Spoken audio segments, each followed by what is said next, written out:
All right, everybody. Y'all hear the music in the background. Y'all hear that music. Thank you, everyone, for tuning in to the Playlist Shuffle podcast. Y'all know me, it's your boy Jay Malley, and thank you for tuning in to the podcast for another special edition of our Premiere Lounge Talk. With our featured guest here today, we have a producer, songwriter, and music engineer, Darksyde. So, Darksyde, my boy, please let the people know who you are, what's your background, and what it is that you do, and what you're working on.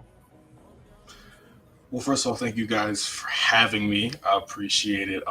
Yes, my name is Darksyde. I am a producer, songwriter, engineer, artist, the whole shebang. The main thing I lead with is production and engineering. How did I get started? I started back in 2021. That was like in the midst of the pandemic. I was 16 when I started. I have now been producing for about 3 years. I've been in artistry and music for four. Started off in a music group called the Balanced Ones, where that's where I really got into the industry. Got really just learning the chops of everything. Did that for about 2 years and made some decent traction. And I just started producing at that point. Then all the members of my group all ended up going to different colleges all over the country, which so that opened up room for me to focus on my own artistry and my own ability of stuff, which is where like I started. I'm currently a student at Georgia State. I went there. I've been going there for the past 2 years, and that's where really my skill set and my education really just has taken off in production, engineering, and just the whole shebang. Like that really was the pivot point to take it to the next point level.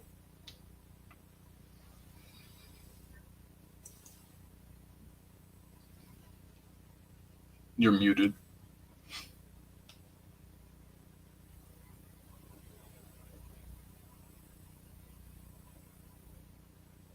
I can't hear anything you're saying. Okay, so that's funny. I was saying, shout out to all the GSU folks out there here in Yes. Atlanta. All y'all talented people. I met a whole bunch out here. Y'all talented on the vocals. Y'all talented on the tech and everything, including you, Dark Side. So it was a pleasure meeting you, man. We connected. We connected very well. We met at a songwriting camp, which we will discuss about later on in this conversation. But Yeah. uh, man, just meeting you and hearing your passion of music is my favorite thing when it comes to talking to people and talking music to everybody. So let me ask you this: when was like the very first moment that you remember where it's like, yeah, music is most definitely for me? Um, it's very interesting. I'm trying to pinpoint a moment. I don't know if there is. I think it was one of those things that I feel like I quasi stumbled into. Like I was always around music. My parents have were always big music lovers. My and I've always been doing music in different forms. Like I played the tuba for, or I've been playing the tuba for about 10 years now.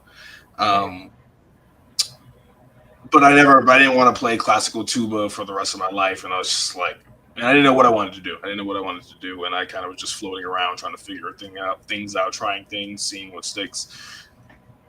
The concept of creating music was something that just didn't enter my brain at all.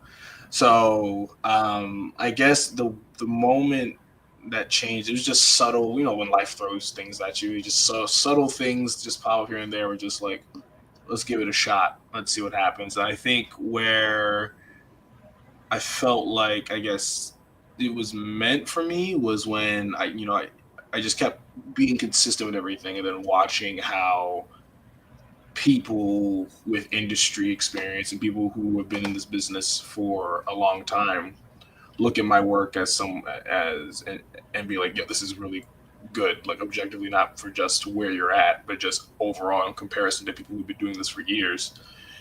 It measures up pretty well. So I think with those moments like that are really defining. Are just like, okay, we have a real shot at maintaining this and doing something like this for like, Lord willing, for the rest of our lives. Nice. I don't think I remember you telling me you played the tuba because I was playing clarinet. I played that for like 7 years, like middle Mm. school and concert band, middle school and high school concert band. So that was always fun. Yeah, Uh, yes, I started in middle school band too.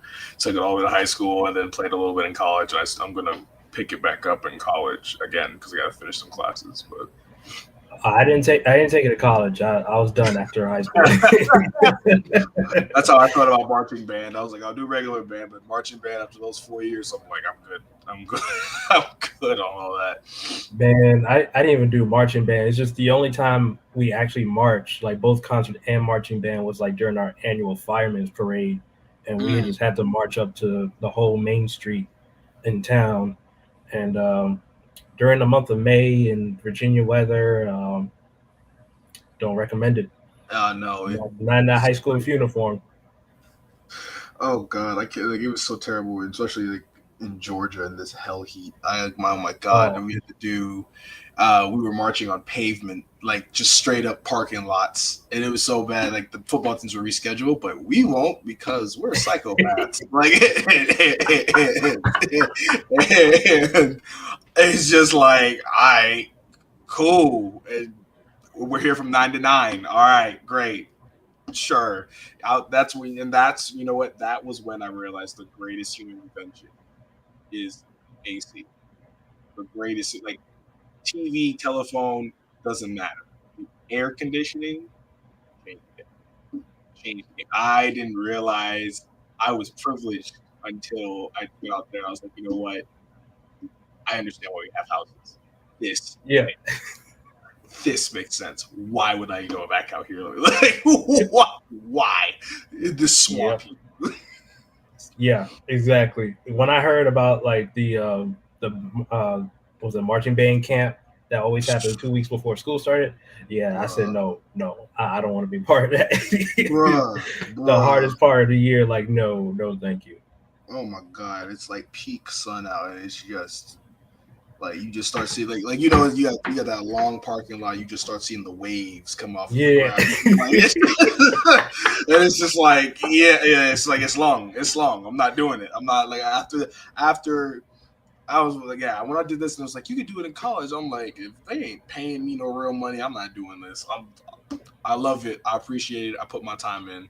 I even marched with a full broken foot for a whole year. I'm good. oh my I god. put my time in. I put my time in. I'm done.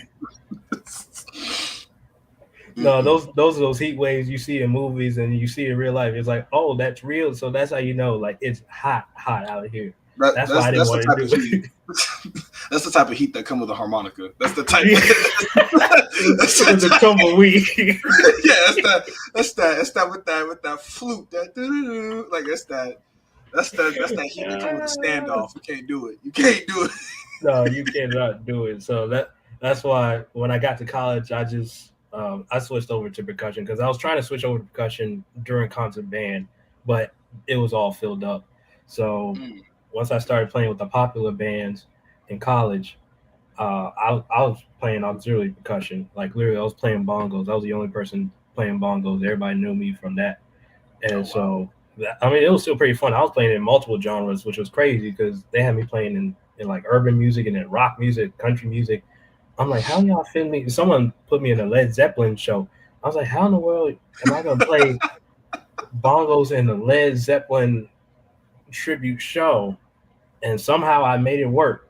I made it That's work because it was it was fast tempo. I bet. I bet it was just someone that just drumming away at 180. Like Oh, my wrist was having an exercise day. Like mm-mm, mm-mm. it was crazy. Yeah, But that's a whole time. That's a whole time in itself. yeah. So okay, so you talked about like when you came up in the music. Tell me about when you first um, published your first project. How did that go, and how did it feel to release it? So I guess I had that moment twice. It was a moment of where when I started, you know, no matter what I do, I try to take everything I do as seriously as I can. in the sense of just if this is what we have to, if we want to be professional and reach the level of professionals, we must act professional out the gate. That's just how I feel. There is a Right. thing of going being too professional too soon. I didn't know that. I just knew that if I was gonna do music, I knew based off my music taste, a lot of going into it, I knew I was gonna make something different. I didn't want to be the same trap rap whatever for the next 5 years and then shift. So a month to the day when I said I'm going to start just would just leave us this new AMAC, this other producer up here, who was looking for a job. Left. He was looking up to. So we got that money. It's passed the test of my mom and my godfather, who are music critics. My godfather was in the music industry for a long time, DJing, producing all kinds of stuff. So if it got past them, I was like, okay, cool. Then we have a decent shot at this being all right. And then in 2022, I had finally produced my first single I ever made called Ain't No Grave, um, which was a whole process within itself. But both times I just felt like it's good. Um, I understood that we had to put stuff out there and just see what, and let the pieces fall where they may. You can only put in as much work as as you can. Um, you put in as much work as you can, and then from there, it's up to the universe. It's up to the public. It's up to you know what the people think. And as far as what people thought, were you going around and getting opinions of from anybody, family, friends, anybody else who did music, and how did you take the criticism? Yeah, I would say I did. I would say that when it comes down to the critiques, I welcomed all of it, good or bad. I think I'm of a philosophy of where if you're generating a conversation, you're moving in the right direction. So if people Mm. think it's awful, but they keep playing it, or they keep talking about how awful it is, you're gonna keep talking about it. If you think it's fantastic and you keep talking about it, you're gonna keep talking about it. So I was appreciative of anybody who listened, and obviously I got the people who are just like, this is terrible, stop doing it. You have the people who say, keep going, I want to hear more. And you have the people who are just like, I like it and it's for me, and then I like it, but it's not for me. I appreciate all of it, and I think um, all the feedback, I welcomed it and never took any of it personal. When you first start off releasing music, did you have any like um, how do I put this? Did you ever just like go back to your music and be like, oh man, I should have done this, I should have done that, even though it's already released? Did you ever find yourself doing that? Very rarely, because I understand. I think you just torture yourself. You do that. Like you're gonna get, if you're in it long enough, you're gonna get better. Like I look back at some of my old music, and it's just like, yikes! I didn't know what mixing was at all, and it was like, uh, or I didn't have the plugins I had or the equipment I had, but I realized I'm just like, all those things are important to whatever it takes to get to where I'm at now. So I like to just be like, leave things as they are, and just be like, and just show like that it's the roadmap to where I'm at. And I think I try not to harp on too much of whatever that thing is. I try to tweak it as much as I can, and then once I feel like, all right, it's good, I like it, present me likes it, the present version of people here like it, we just release it, just put it out, and then again, let the people decide. Yeah, because there's always a conversation to have with creatives in general, especially those who are starting out or those who are finding new avenues to thrive in certain industries. They always feel the need to like, okay, so this is like the resume that I have, and then they go back to all the stuff that they worked on, and then they Yeah, start questioning and start having some art, some creative remorse or whatever, and they just like, oh man, I should have done this better. I should have done that, and they just like cringe or whatever. But this is Yeah, what you got at the time.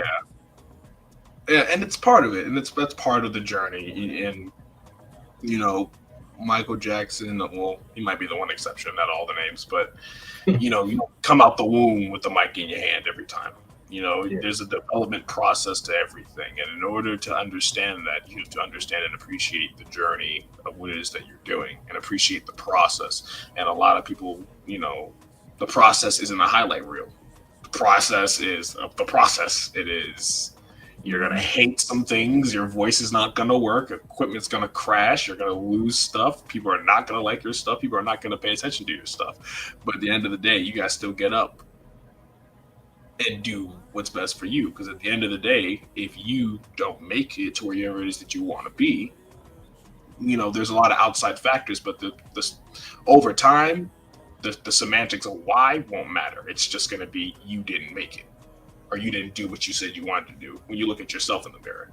And I talk to a lot of people like that because I do a lot of artist development, and I talk to a lot of them, and I've helped with a lot of people's first singles, and they're like, what if this, what if the game? And I'm like, you can play the what if game till the cows come home. Like you can play what if you just don't know.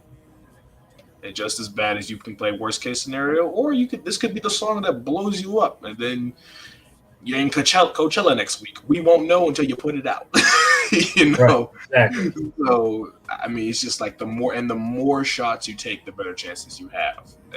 I think that's the biggest thing. I think, especially how strong social media is nowadays. Like you just don't know like what could happen right after you release that track, and absolutely. It's so important to know like you did this at this point in time, but in the future, how do you enhance your skills? What did you learn from the previous release? What more can you do in the future? Exactly that. And I think it's important for people to fail. Like I think people have to try, and I attribute a lot of my success so far and the success I hope to have in the future to just honestly consistency. Consistency has gotten me to where I'm at. Consistency got me to meet a lot of people, consistently showing up for myself, consistently showing up, to things, consistently putting in the time and every day to do something musical, and applying my trade and doing it on the days that I don't feel like doing it or I can't feel like I'm doing it, still doing something, so that when the days I feel creative or the days that I feel like I can do it, I can not only do it better, I can do more of it in that time because that habit's already built. I totally agree because what matters is that you won't know what you can or can't do if you don't do it. Right. So I also believe in like, in failing. Failing, you learn a lot. You learn a lot of answers that you need in order to thrive in life in general. Absolutely. I think just even the connotation of failing, I think it takes a different. I feel like, and this is just again my perspective, you can try at something and it not work, but I think the failure part comes in when people stop. That's just, I think when people stop doing it, that's what makes it a fail. I think the ability to like, hey, something didn't work, so we pivot. I don't personally look at it as just like a failure. It's just like things transform like this, where you have your pivot. In my opinion, your pivot game has to be better than your planning because stuff is changing all the time. The trends are happening with social media. Things are popping up all over the place. I think it's just the pivot game. If you understand that, then I think you'll be fine. Man, I gotta write that down. You said failure is when people stop. I gotta write that down. Listen, y'all be preaching up in here. That's why I love doing this. Oh God, it sounds so terrible because we're like, yo, look at this guy preaching like you can do. Oh God, it's terrible. It's gonna have like the edit of like someone putting like the inspirational music and then someone like, shut your lame man. Shut your lame. Like, I see it. I gotta see it. I see it happening. I see it happening. It's gonna be hilarious. Oh my god! But no, like it's very important to, especially for creatives, because it's so easy for us to overthink a lot of things. And even I have Matthew Steele on here. And to this day I always quote him, but he said like, make sure you make money with people who wants to make money with you and not on you. Like that's real. That is Yeah. so Oh real, God. Yeah. especially in entertainment. Yeah. I think there's too many. I mean, the industry speaks for itself, and just all those horror stories you have here. But yeah, that circle of who you have around you is important, and just also it's important to your development. Like I think I really attribute a lot of my where I'm at this at a younger age and being in some rooms to who I'm around, and who I surround myself with, and and just that support system of just like my family, of course, and just who I choose to be around, and not being afraid to ask the questions and really just go see what the answers are, and trying to learn the process of everything is like super important to me. Yeah, absolutely. Um, you mentioned before about the artist development. I want to talk about all the experiences that you've had in at Georgia State University, and the people that you collaborated with. Talk about your time in there, specifically so far, and how you feel that it's been effective to your skills and to your projects. How much time we got? We got time. So okay, so I never really looked at artist development as a separate thing. I always just looked at my job in the music industry. I was like, I always wanted to be, I said, if I was going to do anything, I was going to be a producer. And whatever the producer does to get the record done is whatever I have to do. So if it's play all the instruments myself, play all the instruments myself. If it's go find somebody that's better to do it, to play a specific part, go do it. What ends up happening with me just naturally being observant of a lot of things, I'm able to now piece together the components of what creates a show and what creates moments and what creates moments in records. So like again, I did marching band. I did band for about 9 to 10 years. I've done marching band for 4, and I did a year of theater. In that, when it comes to artist development and talking to artists about performance, once I understood the parameters of this style of performance, because up until college I had never performed a single day in my life outside of theater and then the classical band, but in this specific art form never came across my mind. I never so much did a karaoke. um it's been a lot of just learning people. Like, in order to understand artist development, understand artists and musicians, you have to understand people. You have to understand how the brain works. You have to understand, and this is one thing I've had to learn the biggest, is that I am not an emotional person. Artists are super emotional, and it's a lot to handle, Like, especially work with a lot of female singers. Okay. I'm gonna have to get a sponsorship on some tissue box company. So I don't know who's out there. I don't know who's out there. I know I'm in the sync licensing. We'll get onto it. I'll create a record. I need a couple boxes, okay? Because Yeah. it happens. Because and it's not even to poke fun on nobody. It's just like the reality of it is just like when you talk to a lot of artists, the nature of it is that this music is so directly tied to them and so directly tied to what they care about, and they're so passionate about it, and they're vulnerable. Like, a lot of it, like when you listen to a lot of people's music, it's some heavy vulnerable stuff that they a lot of the times can't talk about regularly. And when you're producing an artist or developing in close dealings with an artist like that, of any genre, of any kind, you have to unpack a lot of that to then reform it and put it into a record.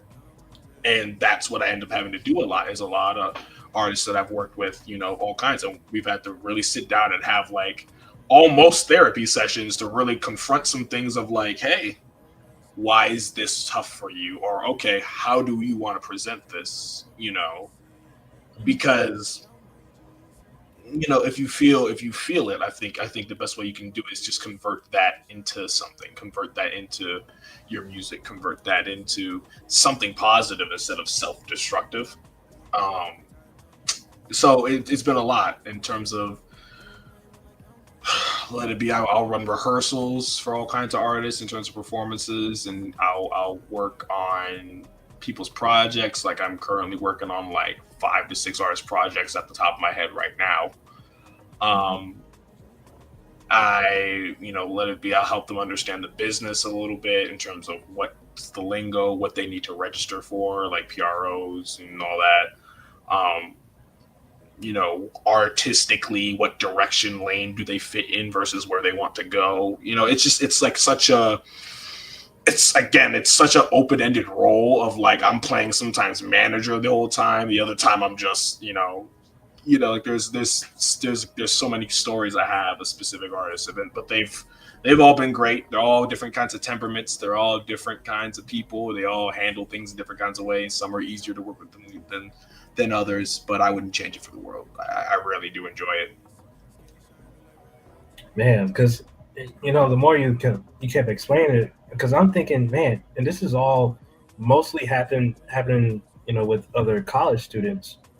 So Yeah, I can only imagine like with the emotions just for college alone, because me being in college one time in my life, I remember all the emotions that were running high, and I think it just also students apply pressure to themselves a lot because yeah, you spend all that time just trying to catch up on everything. You trying to take everything that you learn and use it to prepare yourself for reality. And sometimes the emotions can really get very high. And I remember those days.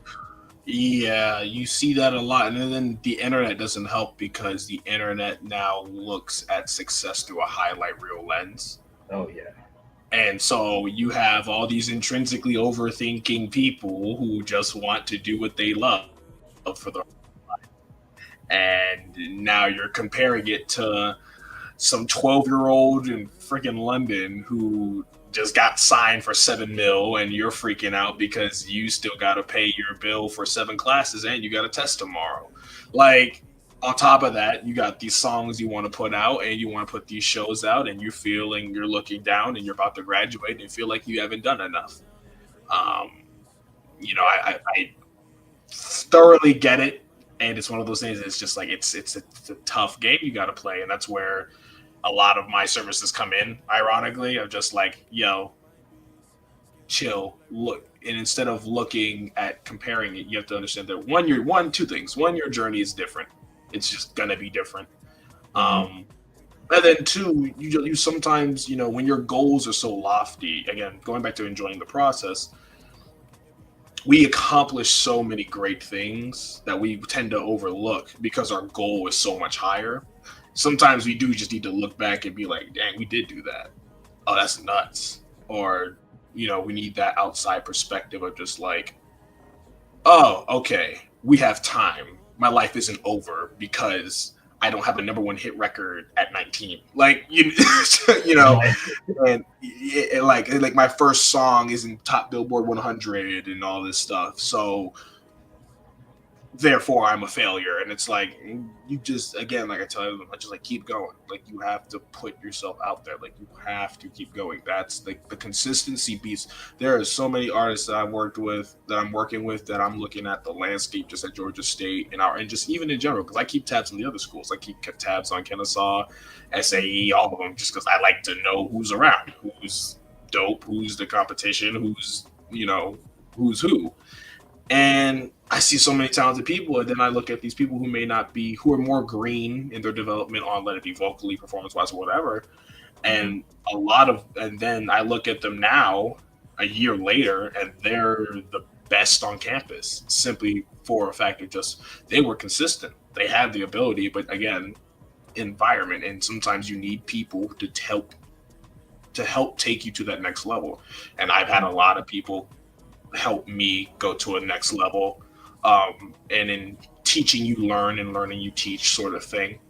And people just straight up telling me how to, like, this is where you want to be, this is what you have to do. And the consistency alone, I've seen people just get eclipsed, and people are just looked up surprised, and I'm just like, I'm not, but like I'm not surprised at all. Like, they're making me look great right now because all I did was tell them something and they just kept doing it. So so I think that's just that is bigger than anything, to really just help yourself get out of your own head, if that makes sense.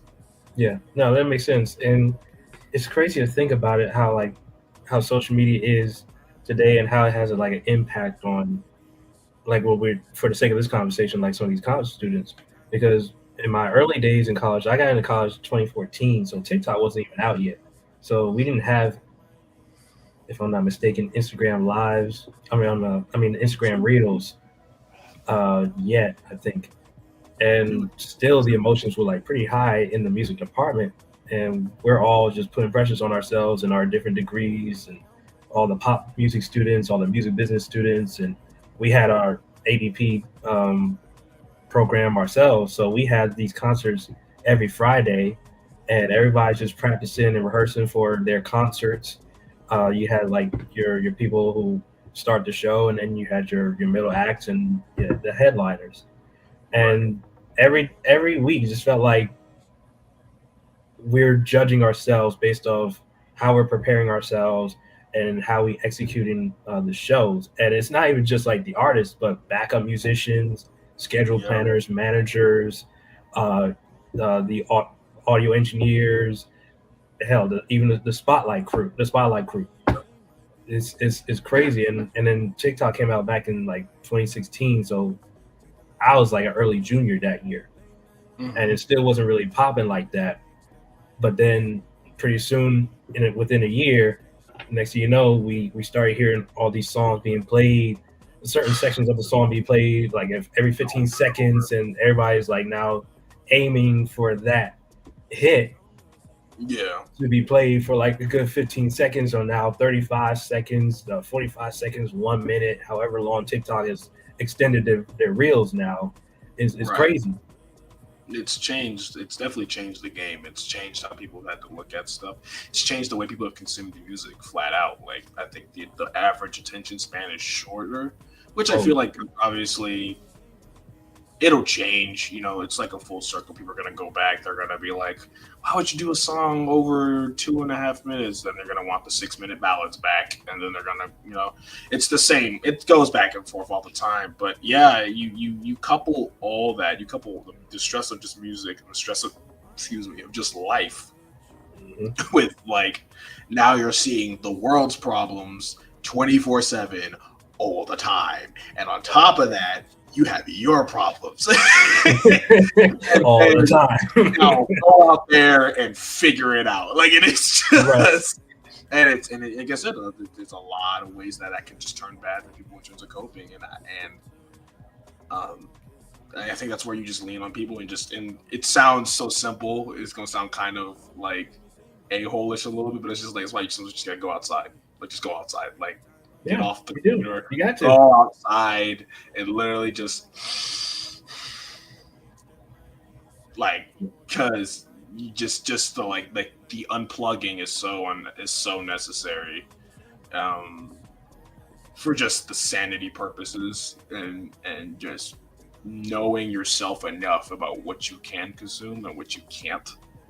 What you can handle, what you can't handle. If you're searching for negativity, you'll find it. If you're searching for good things, you'll find it. The world is big enough and small enough for you to find either. When you search for those things, they're gonna come. So I'm hearing you talk about how you've always suggest when it comes to your work. So I want to ask, because I listen to your song, to your music as well, and as a producer, you work in multiple genres and you seem to be wearing like different hats. So I want to ask you, like, depending on the project, how do you typically approach like certain genre types as a producer, or whatever hat you got to wear? Like, how you approach that? Um, that's a good question. When it comes down to, because I work in, for those who don't have the context, I work in all kinds of genres. You name a genre, I've I've been doing it. I have not done it. From pop, funk, R&B, hip hop, country. I'm currently working on a country artist rollout right now.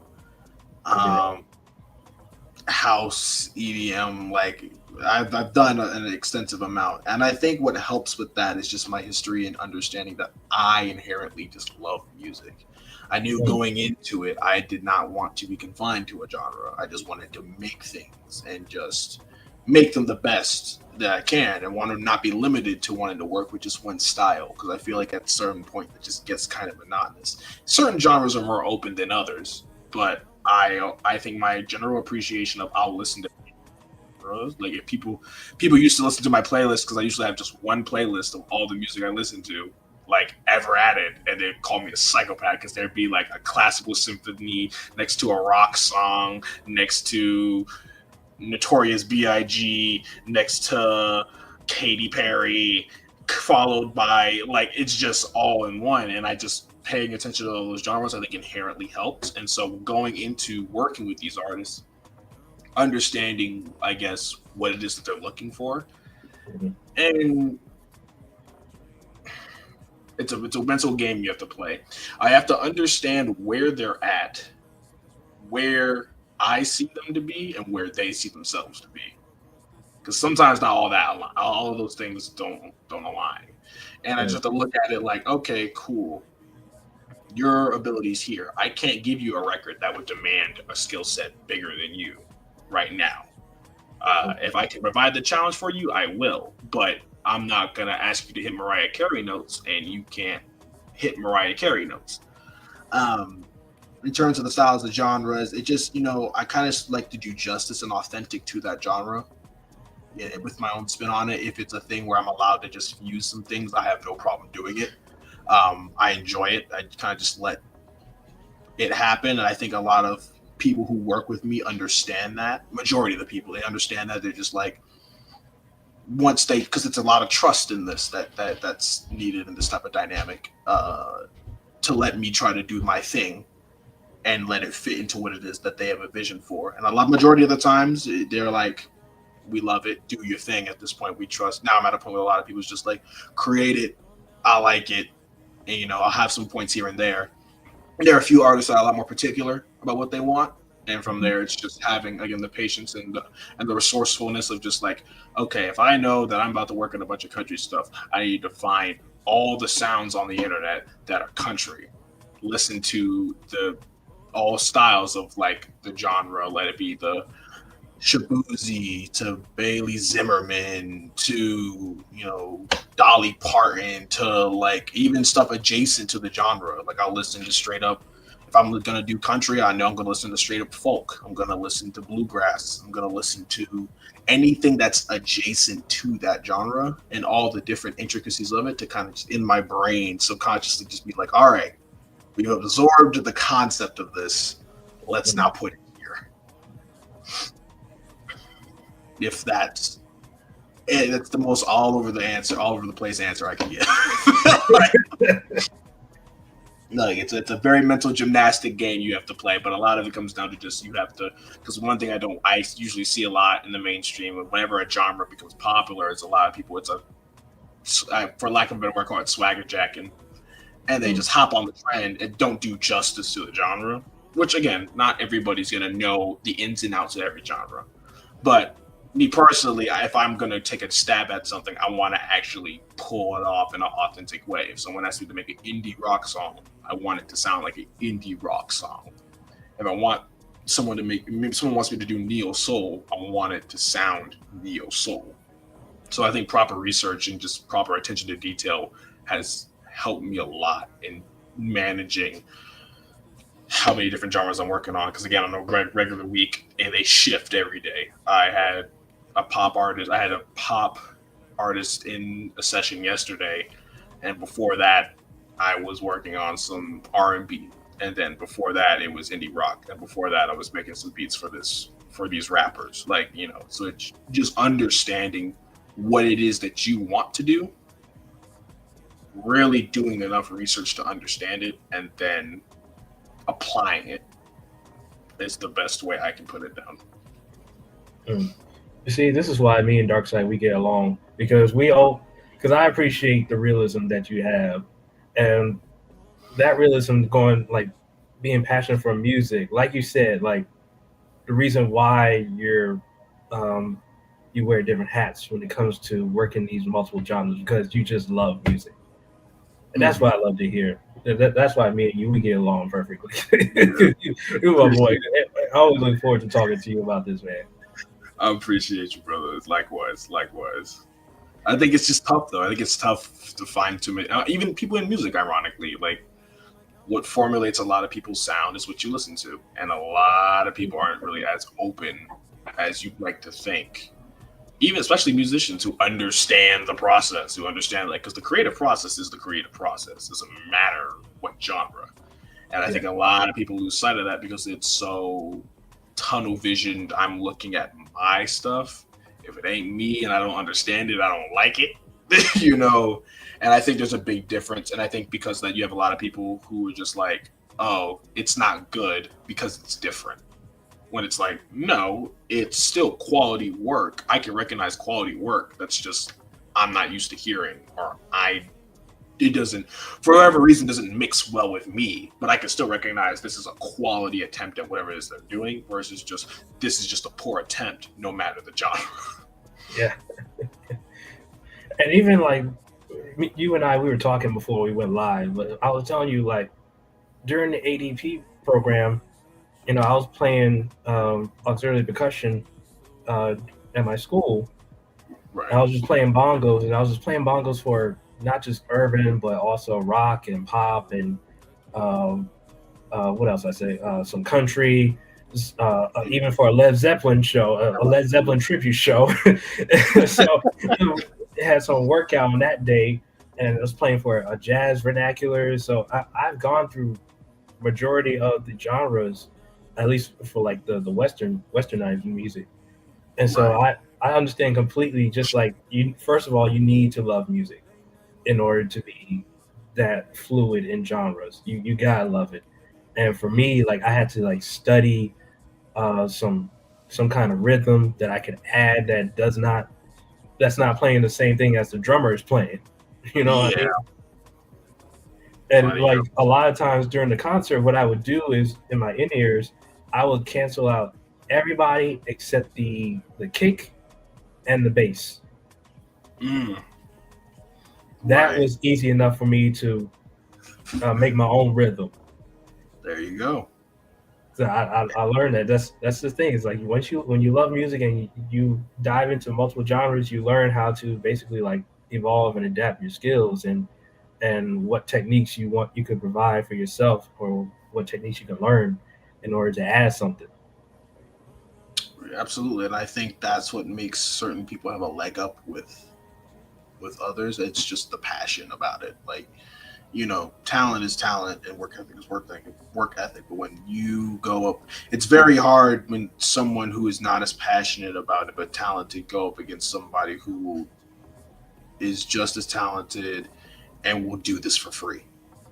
Like, that's a different type of tireless passion that if you don't got it, it's almost impossible to beat that, because of the simple fact of they'll do it for free and you'll never get tired. Like for me, honestly, I could do this. Like people, it's so funny. I talk to my manager Damo all the time. And I remember just recently, because I never really take too many breaks, even though as much as I tell people it's important to take breaks, I never really take them because I enjoy doing it. I remember like he'll talk about some people that he used to work with or whatever, and they'll be like, oh man, I'm excited that they're finally working. I'll tell him I'm playing the game. You would have thought Jesus came home. It was just, he was like, you're doing what? What game? You what? So, I just because I'm at this computer all day, every day, from pulling 16, 20-hour days, just because I love doing it. And I know that if I put the hard work in now, I can chill for the rest of my life. And it's something I really believe in, and really something I can think that, like, especially the more and more success I get, the more and more recognition, the more and more people I meet like you, and people at Level Up, and all these people at Georgia State, with the same passion, with the same mind of, like, this is attainable. This is very attainable. This isn't a pipe dream. This isn't something like that just lives in the TV that we watch. It's something that can be done. And the more and more real it gets, the more and more I'm like, oh, like, let's go. Let's go there. Let's go there. Let's make it happen. And whatever that means, let's do that. Absolutely, man. First of all, I just want to take a moment and give a shout out to everybody who's tuning in to this premium lounge talk. Thank you again for taking the time out your Saturday to join us and hear our banter. Right. Oh, actually, I see. Yeah, I see my mom said what's up. I see my artist, Shy Simone. I gotta give a shout out to her. You again talk about hustle. I got a story about her. So we haven't been working together for we're still under a year. It'll be a year in late October. Mm. To put in perspective of the hustle of her, this is why I say, like, again, she's one of those people I talk about when I'm like, she came in and she was already good, but I gave her the same information I gave everybody else, and I was like, this is what you need to do. If you're consistent, I'm with you. We ended up doing like 20 songs in 2 months. Wow. Like, crazy. And they're good, like full records, just crazy. Like, she just put out us 2 songs that I produced alongside. Shout out to Jordan Brown. He played the saxophone on the song called Bittersweet. And then there's she dropped 2. It was a song called Bittersweet that just dropped, that I produced both. And it's like neo soul late night jazz. It's really, really dope. Nice. We love that. And then the second song is of that same vein, a little bit more experimental. And shout out to my assistant engineer, actually, Manyem. She helped engineer that with me, and it was just fun. But again, just she puts time in. She shows up for herself, and I think that consistency is why she's in really good spots right now. And I think she's like a perfect, testament to what I'm talking about. So you just had to shout her out real quick. I know she's gonna be sick of me. She's gonna text me like, "Why would you do that? Why would you do that?" And I'm like, "You can't." I didn't even mean to do that. I'm just like, oh wait, there's people I gotta talk about. Like, I already know I'm gonna get a call later. If she's still here watching this, I'm gonna get a call later. Anyway, shout them out. We love it. And shout out to my boy Xander in the chat. That's my boy. That's my brother right there. He's a talented director of photography, man. Always recommend him. He shoots some music videos, and he's on movie sets and all that stuff, man. I can never not recommend him for anything camera work. He teaches me a lot. So we worked together on Down for the Count, that clip that they showed during my panel. Yeah. He was on that, brother, man.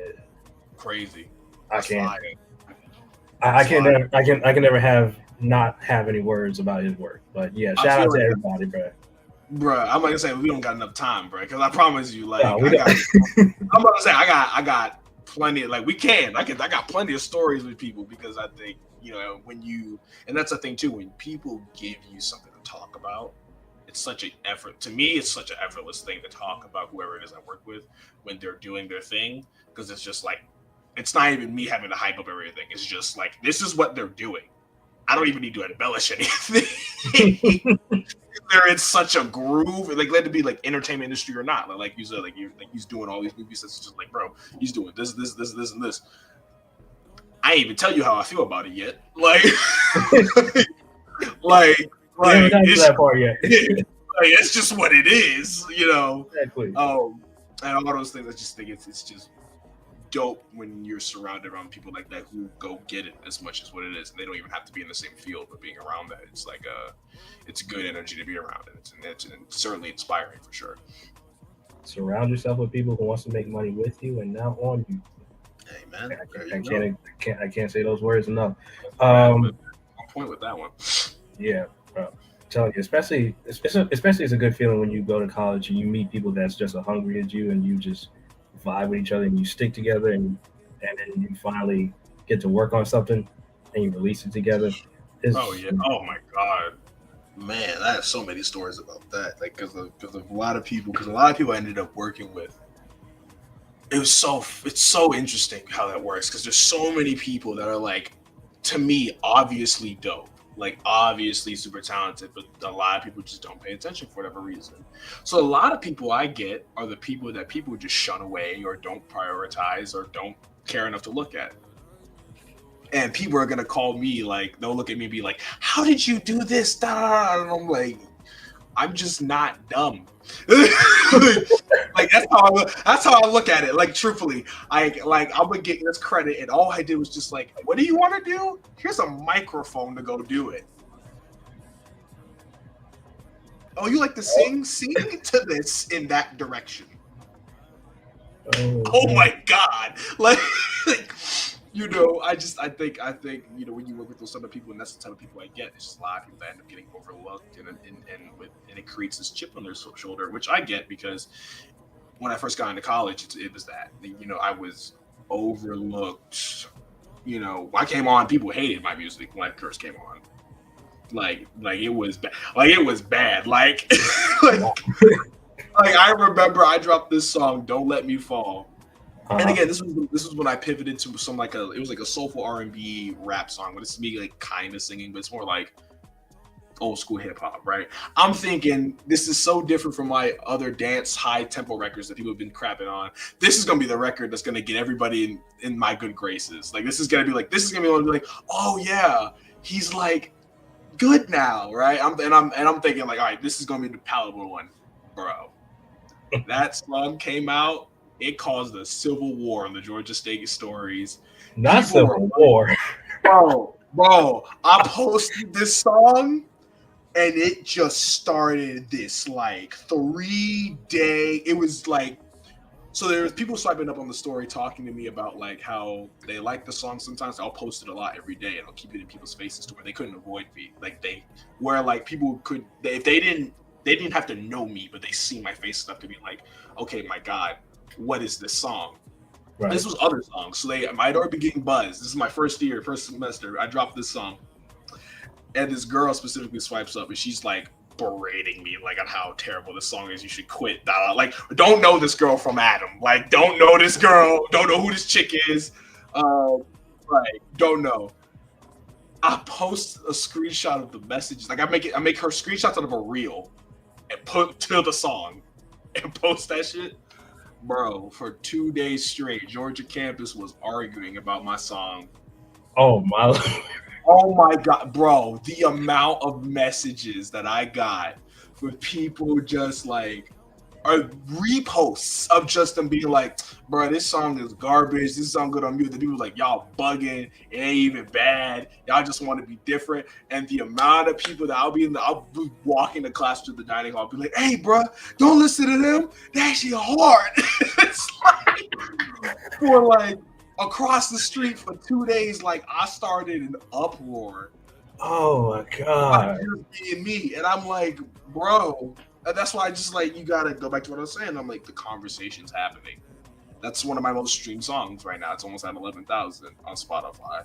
Like that fire just again, and not taking things personal. Like I don't take stuff personal when that happens. Like I laugh at it. It's so funny. Like I remember that girl, she messaged me and I was like, and when I had the idea to screenshot her stuff, she was like, "Oh, you and your feelings about it?" I said, "No, sweetheart, I'm gonna make you famous." And then, it's so terrible. It's why you need to leave me alone. It's terrible because it's terrible. It's terrible. It's why you need to leave me alone, bro. Because I've been trying to chill, and then people, I'm like, all right, we're gonna make some money off of this. Oh And my so, god. and then that forest fire happened. It was so bad. She blocked me because it was on Snapchat. I screenshot the profile of her blocking me and I put her like, in the arms of an angel over the song, right? Right, but this is where it gets good. Apparently, people found her profile and were just sending her the link to my music and not saying anything. It was so bad. She tried to add me back on Snapchat. So I screenshot that and put the Slim Shady, guess who's back? Back again. It's terrible, bro. Guess who's back? Guess who's back? I always called her a super fan. Oh, it was bad, bro. It was so terrible too because she knew I had shows coming up and everything. I was like, sweetheart, keep playing with me. I'm gonna get you a VIP ticket. What are we talking about? Like I don't even, bro. It's why you just gotta enjoy what you do. You just, cause oh my God. You can't control that. I don't even know how or why that happened, but it was just like, I'll never. I just want to let the people know, Georgia State University. This man talked about people hollering him from blocks away. This school is in the city. Let's keep in mind, this is not a campus. This is downtown Atlanta. So let's be clear. This is ending on the corner. Hey, we'll walk up to me from the dining hall. Hey, bro, I seen your shit. You fly. Keep it pushing, bro. Don't even worry about like people I don't know. This is not even my homies yet. So bad. So I'll say this school is in downtown Atlanta. It's in the city. If you were to do that at the school I went to, at a damn near rural country, small private campus. Oh hell no! Bro, you would have shut the campus down. I'm talking about everybody wakes up to the same people every single morning. Everybody know each other. Right. You can't have that. You can't have that. You can't have that drama on that campus. Bro, oh what? I didn't even think started a civil war in the city. I was so confused. I really woke. I was like, it was early morning. I posted that, and then I was like, all right, I'm gonna go to class. And then I'm like eating breakfast, and I'm just watching the numbers, and I'm like, oh, this is different. And then people are walking up to me like, hey, bro, like people I ain't seen in months. Like my old roommate, just like, hey, bro, don't even worry about that.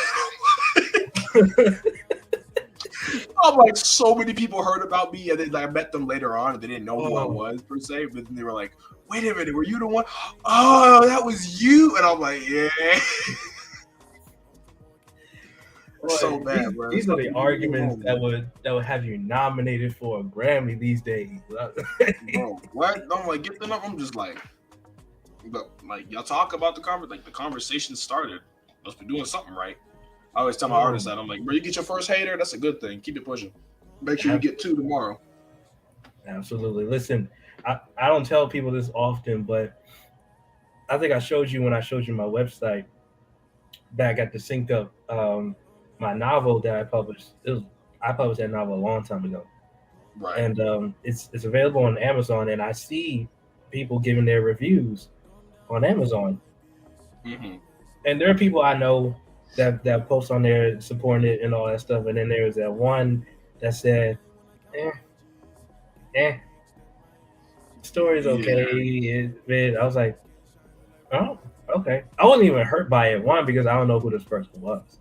But I'm like, okay, well, they read the book. So whatever they didn't like, I mean, they read it all. So I'm like I can't really so glad you had to keep reading to make sure that you didn't like it. The song was so good, you had to replay it to then analyze what parts you didn't like about it. That's all they put. They just said, the story was like, okay. But they didn't really give a reason for it. I'm like, that's why you can't pay no mind. Yeah, that's why you can't pay no mind. Like, if you come with a reason, I respect that. Right. And that's what people looking for. It's just a reason. Right. Like, is it good? Is it not? Why? Like, there's got to be a why. You just doing it for the love of the game? Is what you're doing? All right, bro. Like, all right, bro. Like, all right, bro. We're doing it for the love of the game. I'm like, I mean, I get it. Whatever makes you happy. But all right, bro. Like, I get it. Oh, my gosh. Okay, see. This is why I do this. It's going to be a bad thing. That's so terrible. We was talking about different genres. This is how we get here. We just be talking a whole bunch of stuff. That's always what happens. You can't put us next to each other. Beautiful though. We couldn't be in class together. I swear we couldn't. Oh my God! Oh no, we couldn't. I'll be looking at them. I'll be like, bro, I couldn't. We couldn't do it. Okay, so for those who are still tuning in, if you're hearing the background music in the background, this is a song produced by Darksyde called Royalty. Really great Afrobeat jam, and this is him on the vocals. I'm trying to find it. There we go. Just give y'all a little pull the volume up.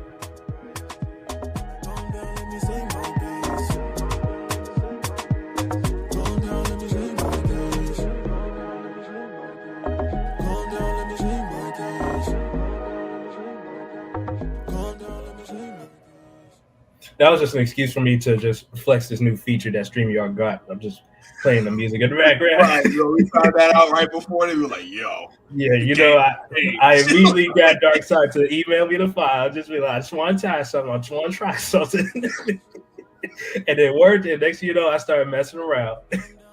So this is Royalty, and I just been listening to this song, and I believe your newest project, Stepping Stone, if I'm not mistaken, if that is the newest project. But just go over your recent projects, including those songs, and especially Stepping Stone. I'm really curious as to like how that came along, who approached who, and what was like the vision of the song. So, yeah, there's been so much I've been working on, but we can go over those. I love those records. I love Stepping Stone a lot. Stepping Stone, shout out Casby Jane. She is a good friend of mine. I met her in high school. We met through marching band. She's still in high school actually, and I've been producing her for about a year and some change. She came to me with that record already written. And along with my guitarist Sammy, who they've been rehearsing together for some time, and she had said we have this new song. I'm like, okay, cool. I'm with you. Play it for me. And then she played it, and she just has this knack for really catchy hooks and really great songwriting for her age. Like there's another one that I tell her. I said, man, keep going, because when you're gonna be a problem when you get to college. We ended up knocking out the record relatively quickly. Like I want to say we knocked everything out in one session. Like it's just, she works well, we work fast.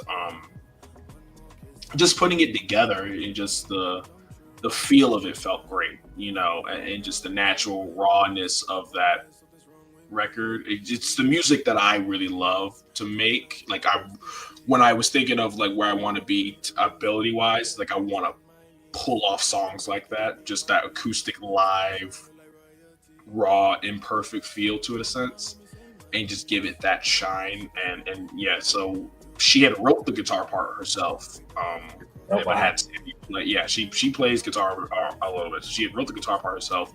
We had Sammy play it, and then he had played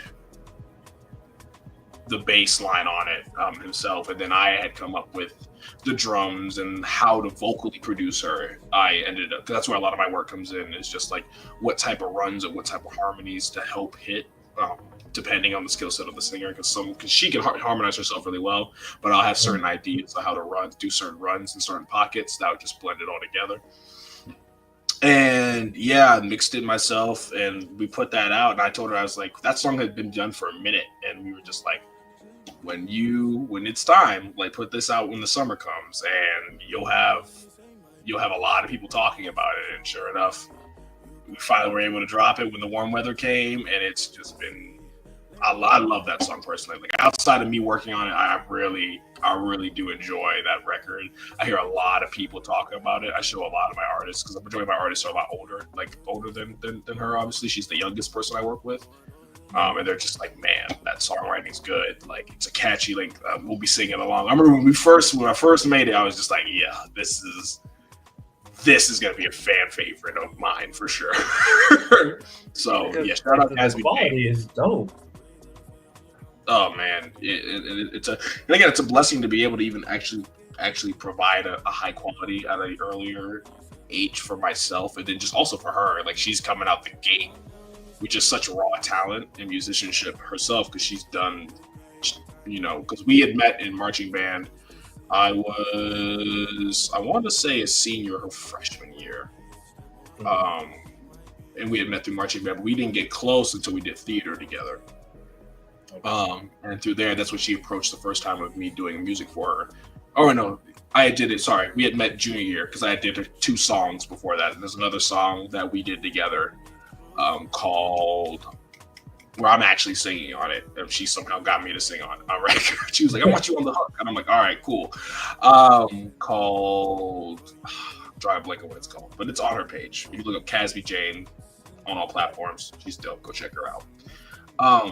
But that was the 3rd song after a while, because she was in high school. I had just gone off to college. It had been a minute since we'd seen each other, and we came back, and that song came about. And she's dope. We're working on a lot of good stuff for her this summer too. Yeah, her vocals, and then God, I can't get over like the blend of the guitar. And what is that? Is that the kick drum, or is that some other drum head? So that's like a kick drum blended with like a bass drum. That's what I had to feel it. Yeah, it had that bass drum swing to it. I wanted it to have like the weight of like a kick under it, just to give it just that thump, that classic just folk thump. Yeah. Let it just rock. And so when I did that, and I was just like, oh, this has got the groove. Like everything just married. Like, when a record just puts together, it's just like, oh, this is like made for this. It works. Because at first I wasn't sure if it was like a box drum or something, but man, that blend, that qualitative blend that you'll put on, man. And it all just, and as a music supervisor, I'm thinking to myself, damn, this would be an excellent sync placement opportunity. Oh my God. I'm going through the show The Bear right now. And when I tell you, like, my playlist is filling up right now from that show alone. Man, then I think you'll like these next 2 songs that are gonna come out soon. I'll say that. Okay. They're coming out on the 26th. I won't give away too much about it, but just know I'll send them to you once all that stuff happens. I'll send it to you. But I think you'll if you like that one, then you'll like the 2 that these songs are with my vocals on it. I think you'll like them. But I told her too. I was like, man, just wait till you're 18, man, because we gonna get you ready for sync, man. Because I'm imagining myself like riding in a convertible car out in the country with that song, and it's just so many. There's so much imagery that can go on just to match with that song. Like, it's beautiful, and that's what I love about her style specifically, is that just the way she writes and just the way that she sings. It's just like she leaves such a backdrop for like, man, this could go seamlessly in so many places. Especially with me been working on sync like heavily, the most I've ever worked on it this past summer. Funny about that, my mom has been bugging me about these songs coming out. Like, she has been, because one of them's been done for a minute, and she had been like, she's like, so you just don't love me? What's the point of having a musician son and I can't hear these songs on my playlist whenever I want? Like, what's the point? What's the point of me doing this? Shout out to mom. No, she's great. It's just fun. It's just funny. But yeah, they're finally coming out. I told her this morning. She's like, it's like my birthday. Oh my God. Man. Like she's been waiting on them. So they're coming out the 26th. But like, again, back to on your birthday or her birthday? No, it's not her. She said it felt like her birthday when I told her. Gotcha. It was coming out. They're coming out. What is it? Today is Saturday, right? At the time of this recording. Yeah, today is the Saturday, the 12th. Yeah, so 2 Saturdays from now. So the 26th. The 26th. These 2 new singles. It's I'll say it's the music that I've always wanted to make. Like, I mean, for myself. Like, it's the music. Like, everything I've made, I love making, and I still love making it. But like, this one was like something of like, if I can get here to make this style of music, I'm like, I'll know I can make whatever. And these next 2 songs that are coming out, I'm really happy with them. The few people who have heard them, I've heard great reception. So I'm looking just this perspective. And I personally think they're very sync friendly. So I'm like, if people want to put them in a show or whatever, I'm all game for it. I'm all game for it. So I'm just excited to see what the people will think about them. Absolutely, man. I got you. Oh, by the way, you were asking for sponsorships for tissue brands. I got a couple ideas. You can get you go ask Puffs or Kleenex. Like, hey, Kleenex, need like a sad piano ballad. I've been through a lot, man. Bro, I got plenty of singers. They all write about some sad things. They'll work. It makes it happen. I actually have a shout out Hinano. She has a song called Go. It is piano set. Like, listen, tears. It's an award-winning single too, so you'll have credit if you put it in your show. So just send the check over. We'll send the contract right, and I just need a box of Kleenex or whatever at the door. Like, we'll make it happen. We can make this happen. We'll work a package deal. Absolutely. We'll give a split to the Playlist Shuffle podcast. Whatever we got to do to make it happen. Let's make it. We'll broker the deal here. Let's make it happen. Because this episode is brought to you by. Yeah, right, guys. Do you feel sad? Like, no, we have the perfect solution. And then I'll play Hinano's song on here because now music supervision has gone to podcasting realms now. So I guess I may as well. Come on, that's how you do it. That's the placement right there. For all of us right there. We have the we out here naming names, but which is a great segue to how we met. I did say this earlier in the show that we met at Level Up Productions. It's a songwriting camp. Shout out to Brianna Shelko. You and I first met there, and there was a camp going on here in Atlanta, and you was a part of it, and I got to talk to everybody, including you. Talk to me about your experience with this camp, and much like GSU, how much would you say has helped you and enhanced your abilities as a producer, or just as a music lover, period? Oh man, it has certainly put me. So funny enough, I wasn't even supposed to be part of that writing camp at all. I don't know if Brianna told you the full story. Not that story.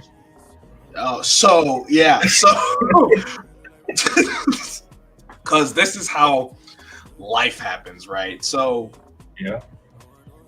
For context, I was interning at Icon Studios for a minute at this time. I'm doing the morning shift. I show up early to my shift and I see everybody just outside, like 30 people, which never happens. I'm like, why is there 30 people and the manager's not there yet?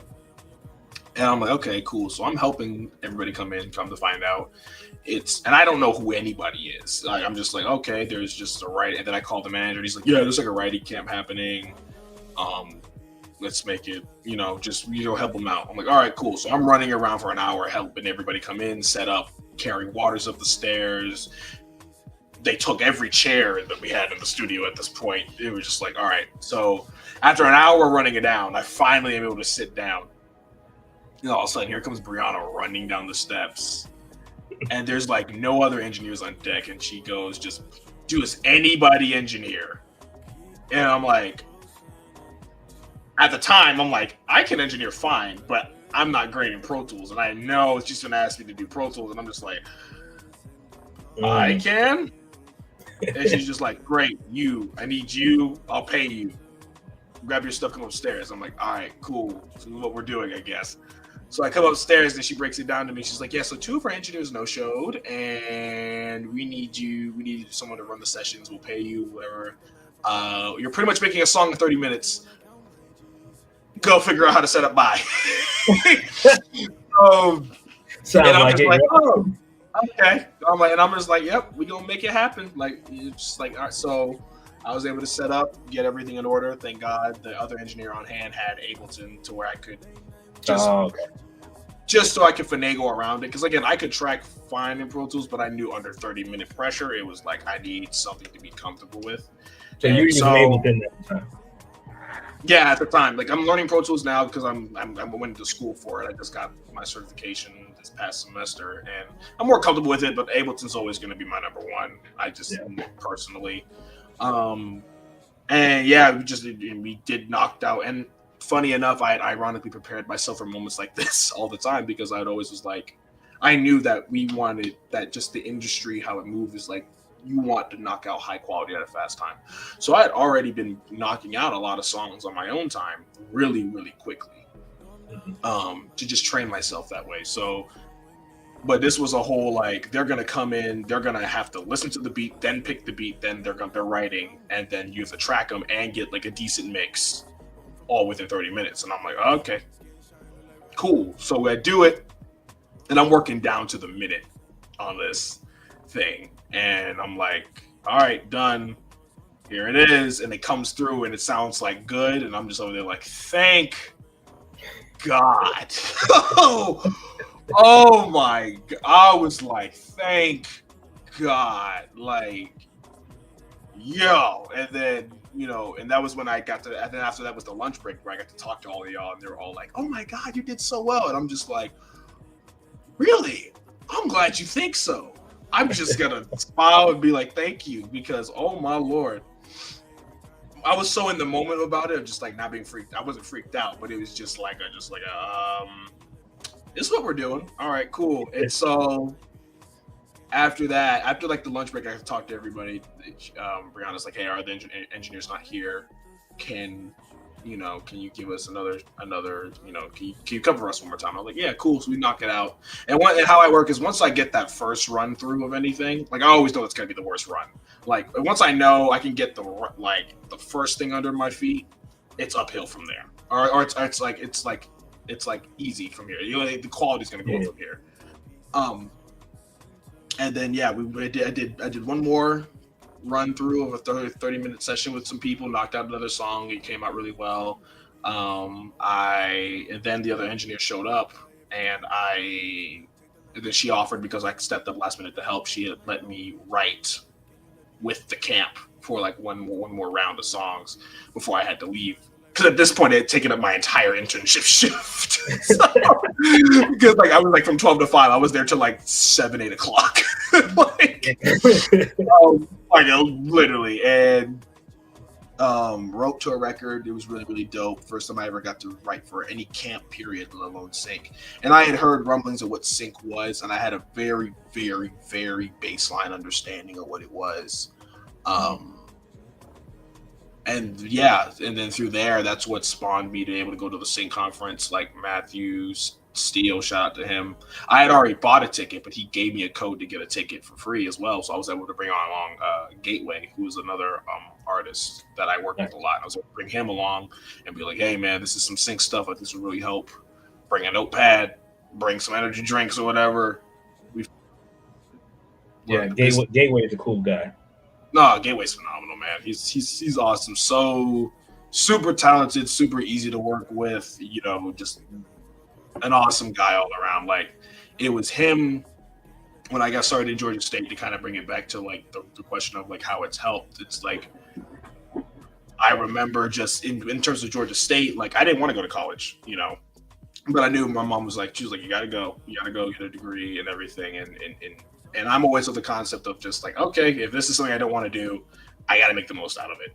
And so I was everywhere that first year working with people, and I ran into Gateway and this other dude named Haru, who is a rapper and singer that I work with a lot. And us three primarily worked together a lot back when I was to bring it back to the conversation earlier when I was saying that like development artists specifically, those are really the first two people I really like. They were already dope. They were already, so I don't want to act like I was like I'm taking credit for anything. They were already great, but we would be up daily till 3 a.m. together, making records, but also just talking about artistry and talking about branding and talking about, the caricature of what it is that we do on a stage to in the studio to interviews, like really undeveloping the character of who Gateway is, who and they just ended up becoming where I believe right now they're one of, if not to clear cut, some of the best artists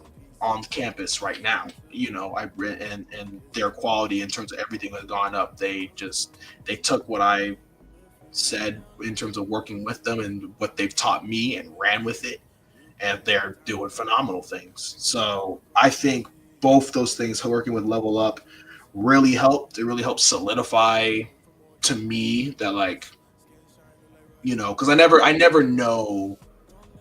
I don't know how regular or irregular certain things that I do are until I get put in the fire, essentially. And knowing I can, like, okay, in 30 minutes I can do this now.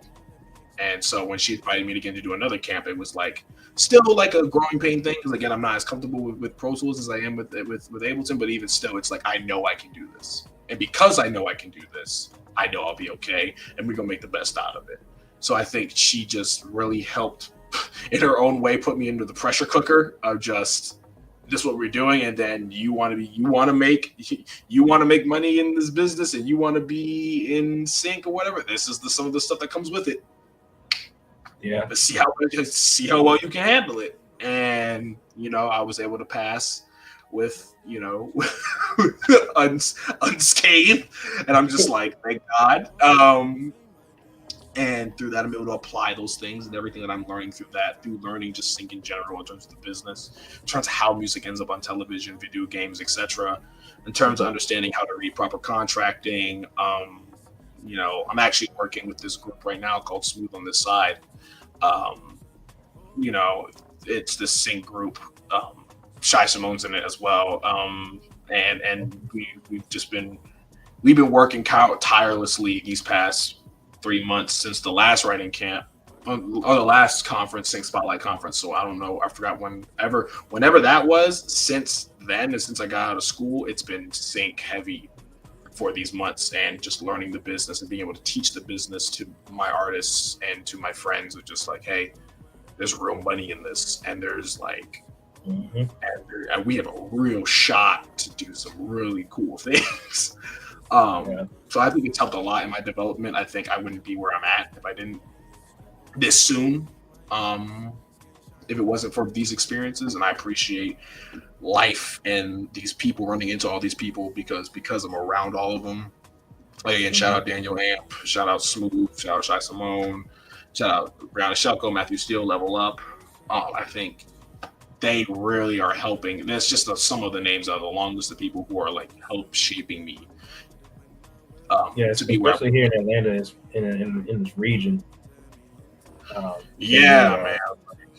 Like it's dope. Like, and it's a great thing, but it's a humbling thing. Like I remember the first day on campus, like running into a bunch of these musicians and stuff, because we all joined this organization that helped with a lot of artist development and stuff. And I remember just sitting in a room with people, and I had no context of anybody's age, anybody's grade levels, or whatever. I'm just looking at people at face value, and just the pure ability and talent in the room was very humbling, and just like, yeah. Because at my school, there weren't really people doing music that was like of any quality. Like we were fundamentally the best, just because we were really the ones that were taking it the most serious. And anybody who was the best was working with me. So there was no competition to really compare us those two. So when I got to go to college and realize, I'm like, oh my God, all these people are so crazy as crazy about this as I am, and they're doing all these great things, and they're all so different. Like, and I'm just like, this is where I need to be. I need to be here, and I need to be able to measure up with all these people.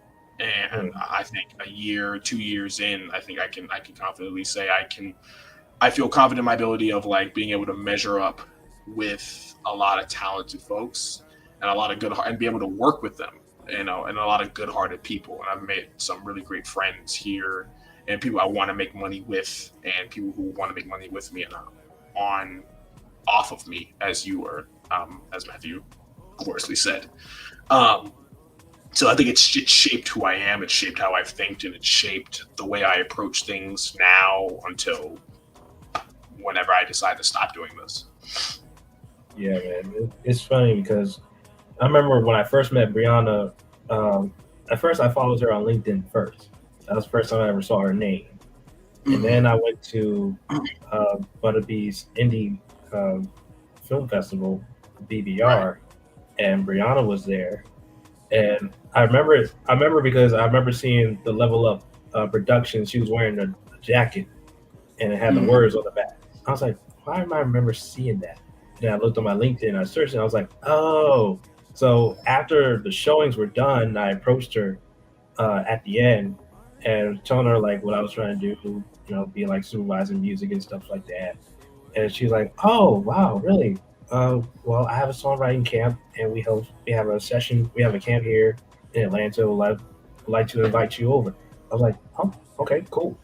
And I've never gone to a songwriting camp at all. I never even knew about songwriting camps, period. And so Right. I go to the session, and that's where I met you, I met Luke, um, No. Chris, Chris Campbell, Tyrone. Yeah. Oh man, it was like y'all were stacked. All the great people. It was, bro, oh my god, like Y'all were crazy up in there. bro, I was just looking at people, it was like Hope, fucking, God, I was just like, what is? And I'm listening to the records in the other room, and I'm just like, what is? Why am I here? Like, No, I was saying that to myself. I was like, wait a minute. I was like, what? I haven't had this experience in a while. I'm like, ever since I graduated Catawba, I'm like, I realized I haven't been in a studio recording session since I graduated. And that was like back in 2018. And this was, what, 2023, 2024, or something like that? Yeah. I'm like, damn. I miss the feeling of like how good it is to just see creators create. Oh my. And just like y'all were building up the music from scratch. Let me tell y'all something. Y'all were building the music from scratch, like 45 minutes each session, something like that. And I said, what? 45 minutes? What you mean by that? Y'all. It was crazy. killed And it. there's nothing like it. There's nothing like watching that process and being a part of that process. And just even because again, I'm like, and it was even funnier because again, I'm 19 at the time in these rooms, and these are people who are like grown adults, and I have no context to all of this. I'm just like working with these people, and of course, I look old, so people are just like, yeah. I had that impression too. Everybody, oh, trust me. I look, the beard, none of it helps. None of it helps. The side, I've looked old forever. The jokes write themselves. I swear to God, if anybody types in the chat. Yeah, nobody asked for your ID, Oh my God, no! It's terrible. Look, listen. I've looked old apparently forever. The jokes write themselves. Let me stop. No, here's the thing. That's fine. The jokes write themselves. I look old the way I think. Everything's just been always older. So I'm 19 doing this. And because this has been a year now, almost 2 years now. It's been a year now because I'm 20 now. Yeah.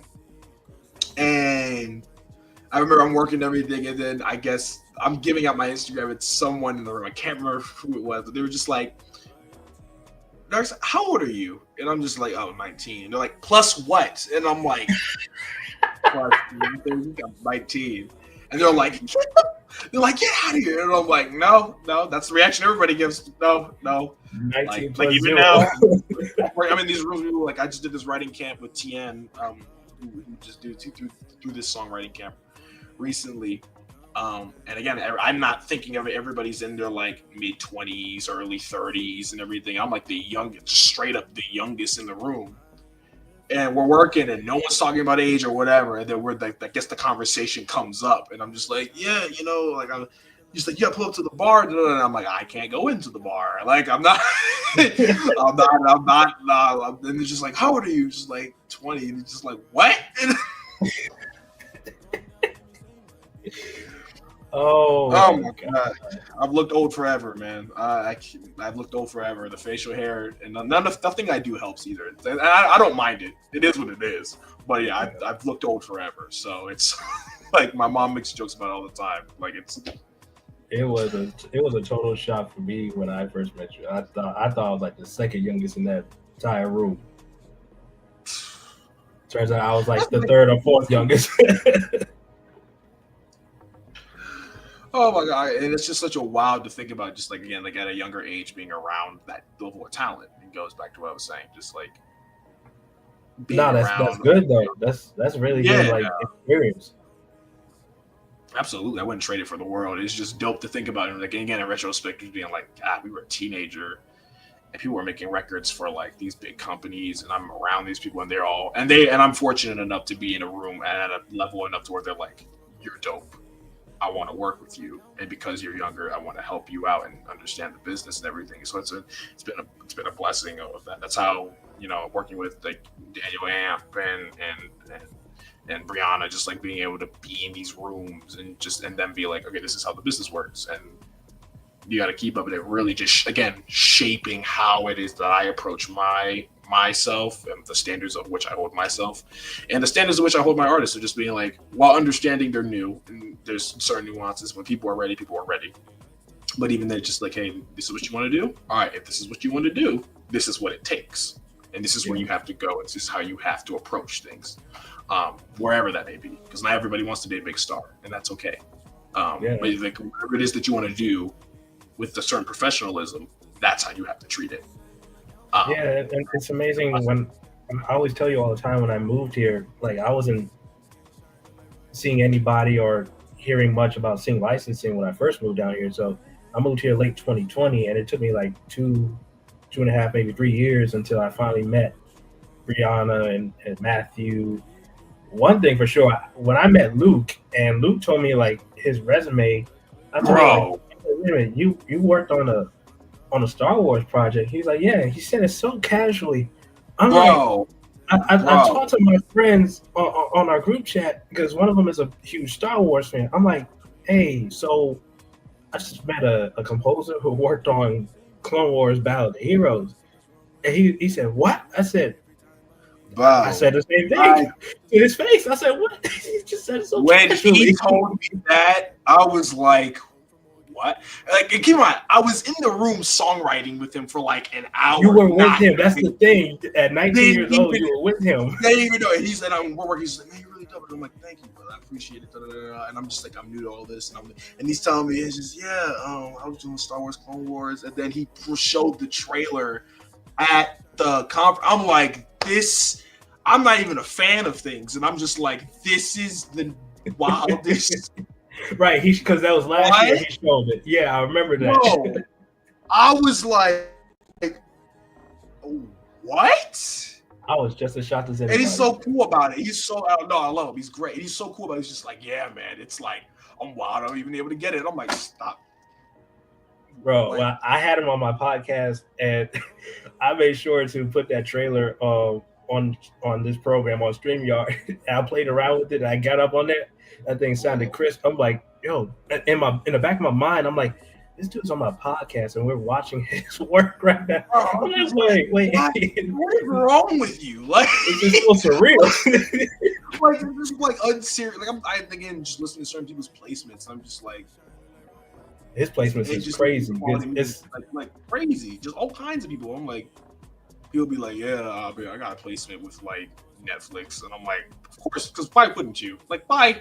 I'm looking at like, who is it? I'm looking at DeFinga's Instagram every other day. And I'm just like, bro, relax. I knew DeFinga's not like personally or physically because I've always followed him since 2021. So I've seen his work. So I'm not even surprised at that point.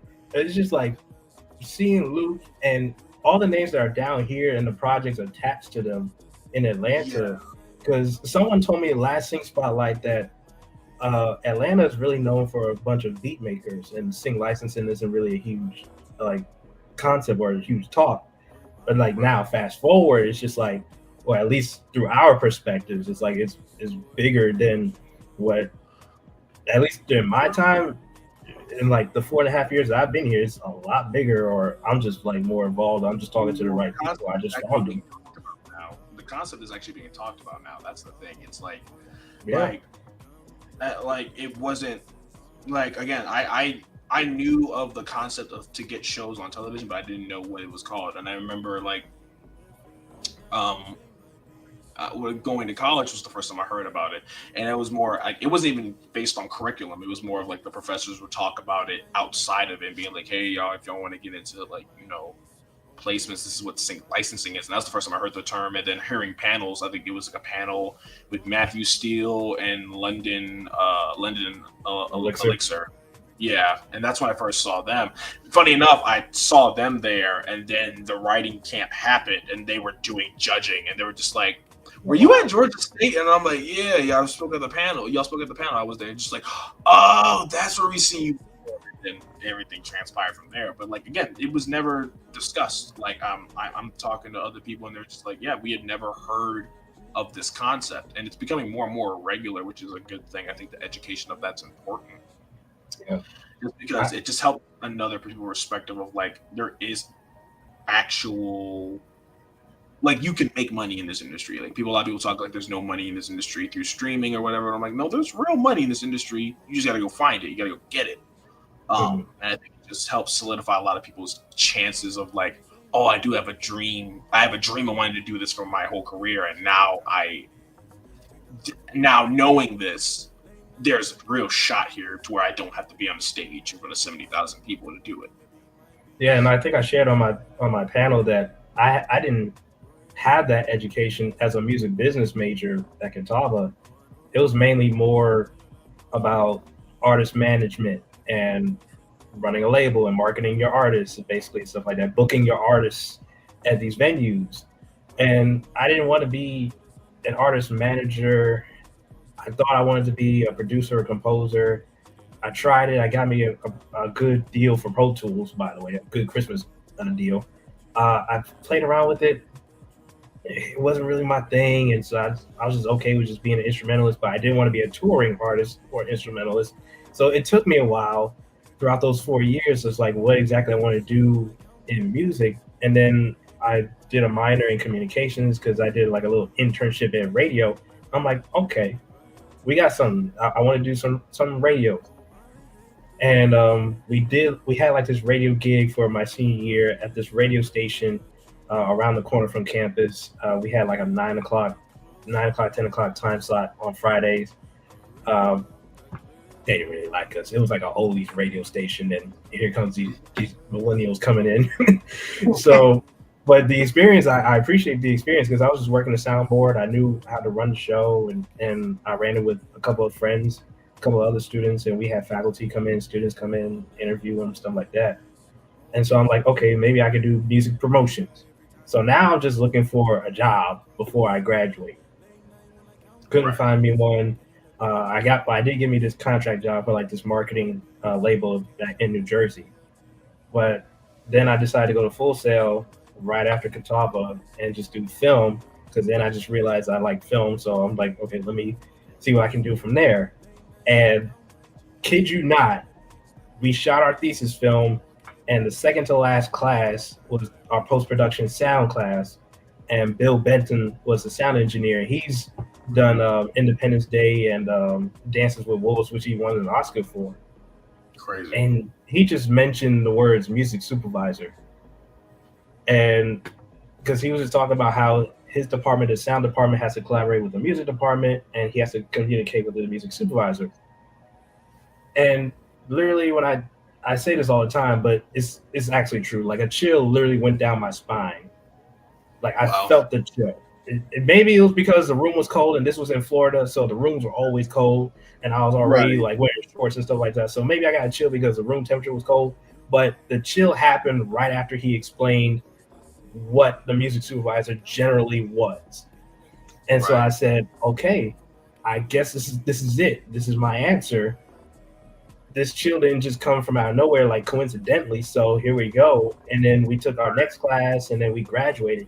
So now I'm just catching up on my own as to like what music supervision is, what sing licensing is. I'm watching Stranger Things. Oh, I see Nora Felder's name on that project. Cool. I'm gonna cold email her. Oh, Dave Jordan did this for all these Marvel movies. Oh, let me cold email him and Format Entertainment, whatever the business name was. And it's just on from there. And I see Ryan Svensson on LinkedIn. I follow him, and he's hosting his first course on UCLA extension program. I paid for that course, and that changed my life as far as like learning everything music supervision, and now knowing like what avenues I can take. And it's like I had not learned this stuff when I was paying my way through school. So, right, and it's so of course I actually learned it. And it's so crazy to even hear that, because again, that story, you hear about that a lot. It's just like, yeah, I'm a music business major. I graduated 4 or 5 years. Not a lick of this was discussed. Not a lot of, and it's so crazy because this not only is one of the biggest avenues for revenue for in the industry, but it's like it deals with so much of still the fundamentals what you're talking about. It still deals with contracting, still deals with people's having to have negotiations, still deals with having to read over all these things. Like nothing changes really much. Yeah. It's just the attitude, and yet it's not discussed, and it's like one of those things that's just like, man.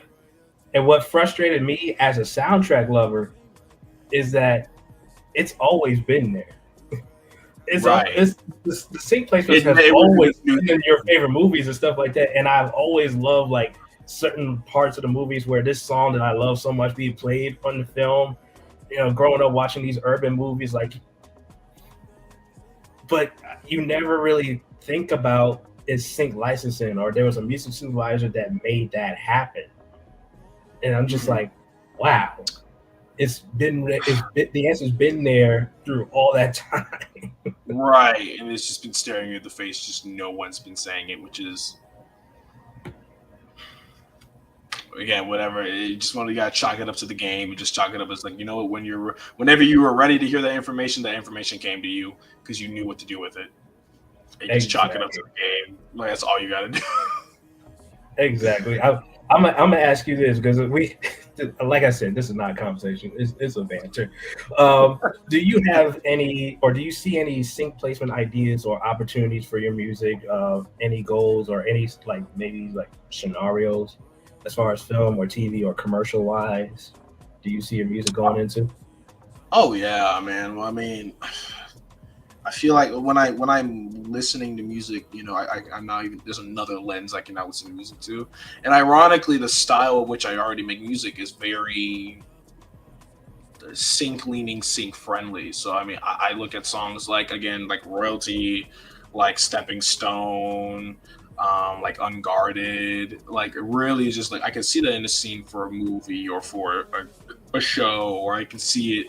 You know, I look at songs I've made like Dirty Laundry, and I could be like, if that popped in a video game, I wouldn't be surprised. Or even just stuff that I made that isn't out yet, or just something that I've made for other people I've worked on. I'm just like, man, I think there's a lot of opportunity. It's just, you know, continuing to build the quality, continue getting it into the hands of the right people, and, you know, aligning it with whatever visions that they see it as. Like, but I certainly do. I think it's definitely possible in terms of goals. I actually signed,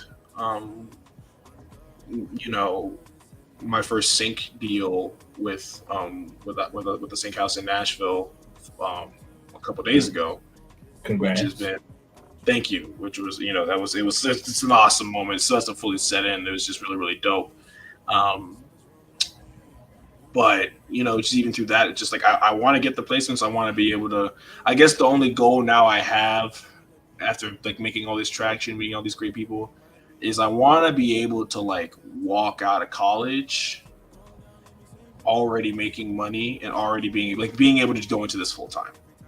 Like I want to actually be able to like I walk through stage, getting my education and everything, and be able to just walk in and doing this full time, and just like not if I get another job, it's to get extra money, not because I necessarily have to.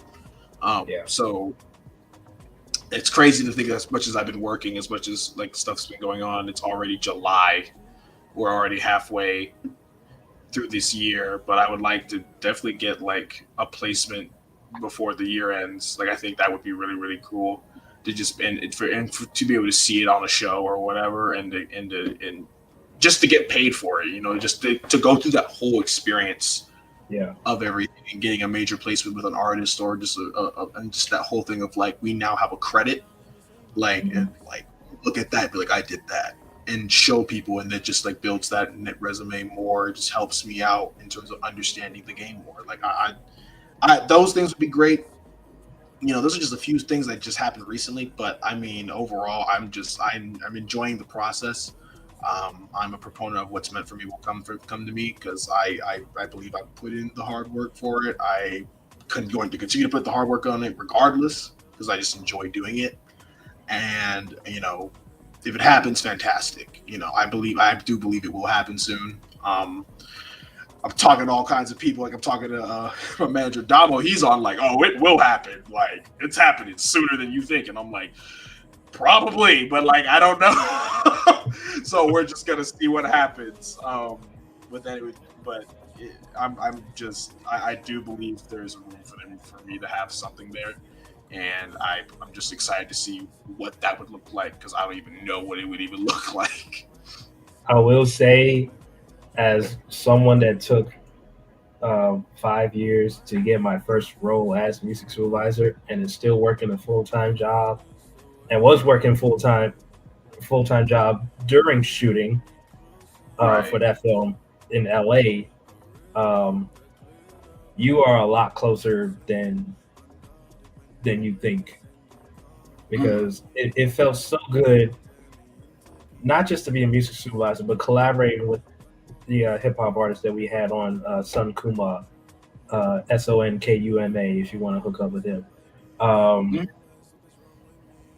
he To have him credited on that film, and knowing how like I helped him through it and that we collaborate with it, and he not only he produced an original song for it, but he let us place one of his um, other songs on there, and to fill out all that information, to fill out that cue sheet and send it to the PRO, and to make sure that our production crew paid him, and that whatever the PRO is going to give him his check, like it felt good Right. in a way for me, knowing that he's going to get his bag, he's going to get his check. So I'm rooting for you. I think your opportunity is coming, and I hope that you make it a full time thing, because I'm also trying to make this a full time gig. Um, I still got the job, but you know, Well, I have a good feeling about it. I think thank you, and I think we can get there. I think we can, and we'll get there. absolutely, And I have a good feeling about it, because I think the way we've been working, and the way that, again, like I said, we're truly passionate about everything that we're doing. Um, it can be a matter of when instead of if, because I just think where we're at is a good place, and I think where we're trying to be is an even better place, and the journey itself is just enjoyable. So yeah, absolutely, and I appreciate it. I appreciate it. yeah, man. Once you get that placement, man, I'm gonna be there for you. You already know No, we're gonna I'm celebrate. gonna have to get a placement with you, man. That's all. Ain't no Hey, like. I'm like, here you go, here you hey, go. Like whatever. either way, either me or not, we still gonna be celebrating that, man. We gonna be Absolutely. celebrating. I want to ask you this, because you truly are like, to say like you're speaking beyond your years, but I think it's really important, especially for your age. Like, and you're going to be graduating GSU pretty soon. So, what advice would you give to other artists or producers, or anybody just trying to thrive in this music industry, um, on um, how to grow their audience and their clients, and just how to get there and not be discouraged, and just to keep going and keep learning? Like, what advice would you give them? There's a lot of cliches to say, Mm, and they're cliches for a reason. I guess my cliche would be just be consistent. I mm, cannot emphasize that enough. I am a walking example of, like, yes, there's talent. Yes, that's there. And talent just gets you in the door. That's the way I look at it. Talent is the ticket that gets you in the door. And some people's tickets are bigger than others people's, but I I can say confidently I have outworked a lot of people who have been set up a lot better than I've been. And I've seen people I've worked with not be set up to win and still go on to do amazing things through consistency. You're not gonna receive. You may or may not see a return on your stuff like out the gate. You know, there's gonna be times where you're like, you upload a video and it doesn't get the traction that you want. There's gonna be times where you're gonna look at a song and it's not gonna get the numbers you want. Or it's gonna be the song that you thought this is the one and it doesn't do it. It'll be the song that you were like, I just made it on my off day, and that's the one that people love, you know? That's just gonna be the case. You have to understand that you have to keep shooting the shots. You have to the more shots you put out, the better shots you have. Because again, I talked to a lot of people that I've worked with, and my manager puts it into perspective for me. So I don't even like talking like this, but he's like, here's the difference. The public perception is that I'm going to be one of the best people because I just put out more. When some people put out 3 really amazing songs, but I put out 13 in that time, you know, that there's more opportunity for those shots to happen. You're taking more shots, more chances in the dark. And because of that, there's more room for you for your success. So put the song out. You know, work with the person, come up with the idea, shoot the video, and then post the video, and then repost the video, and keep reposting the video to make people pay attention to it. Because at the end of the day, on top of it, this ties into being consistent, and I don't want to ramble, but I feel like I've already been doing it. We've been doing it the whole time. Right. We're like 2 hours in of it rambling. Yeah. Part that's attached to being consistent. A lot of my traction, the direct story is that I showed up on campus and I asked people that were supposed to come help me with like marketing and development or whatever. They didn't do it. They would not look my direction. I was an afterthought. Whatever the afterthought of an afterthought was, that was me, blatantly. And I had to put my own name out there. I had to show up every day and put in people's faces. I had to go out, and I had no problem doing it. But this is what it was. I had to put it in people's faces. I posted something every day. Avoid it to the point where my name, if you didn't even like me, you knew who I was. And because of that traction, and because of that is why certain people found out who I was, and why certain opportunities come my way or come some other people's way. Even Shy Simone, again, she got a reel at over 100,000, and she spent no money on the marketing, which in this algorithm day and age is unheard of. Like, which means if we had the old algorithm, she'd probably be at 1 million if that was the case. Yeah. But because she consistently puts herself out there, she'll get people wanting to collab with her and get people wanting to be in people's face. So the consistency of putting yourself out there is so pivotal. It is so pivotal. And it doesn't have to be this high production every time. Majority of my videos is literally me holding up my phone while I'm like eating or walking to like a class or something. It doesn't have to be this big thing. When you are feeling off days on not making music, it doesn't have to be a full song. You don't have to make a hit record every day, but do something. Write a lyric, write a line, listen to a song or something. Like, do something, because it all adds up. And I find myself every time I notice this happens with me personally. Anytime I see my friends getting big wins for themselves, I know that something's coming my way, because it happened with the writing camp with Brianna. It was my Gateway got a contract for something big. My friend Haru had gotten this thing for acting roles and whatever.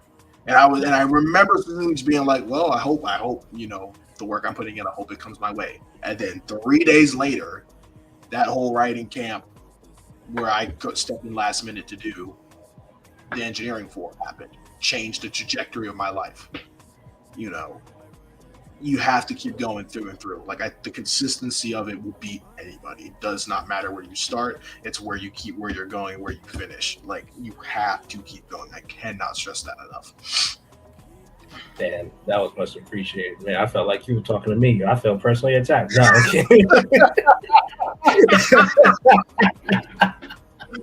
It's whoever's wanting to listen. If they make it this far through an hour and a half, almost 2 hours of me rambling, I think whoever it's meant for will hear it. And I truly cannot stress that enough. Like, I would not be where I'm at without just doing it day in, day out, on days I didn't want to do it, on days where nobody was checking for me, on days where I'm watching everybody else get these big things, and I'm just like, man, am I doing enough? Stay the course.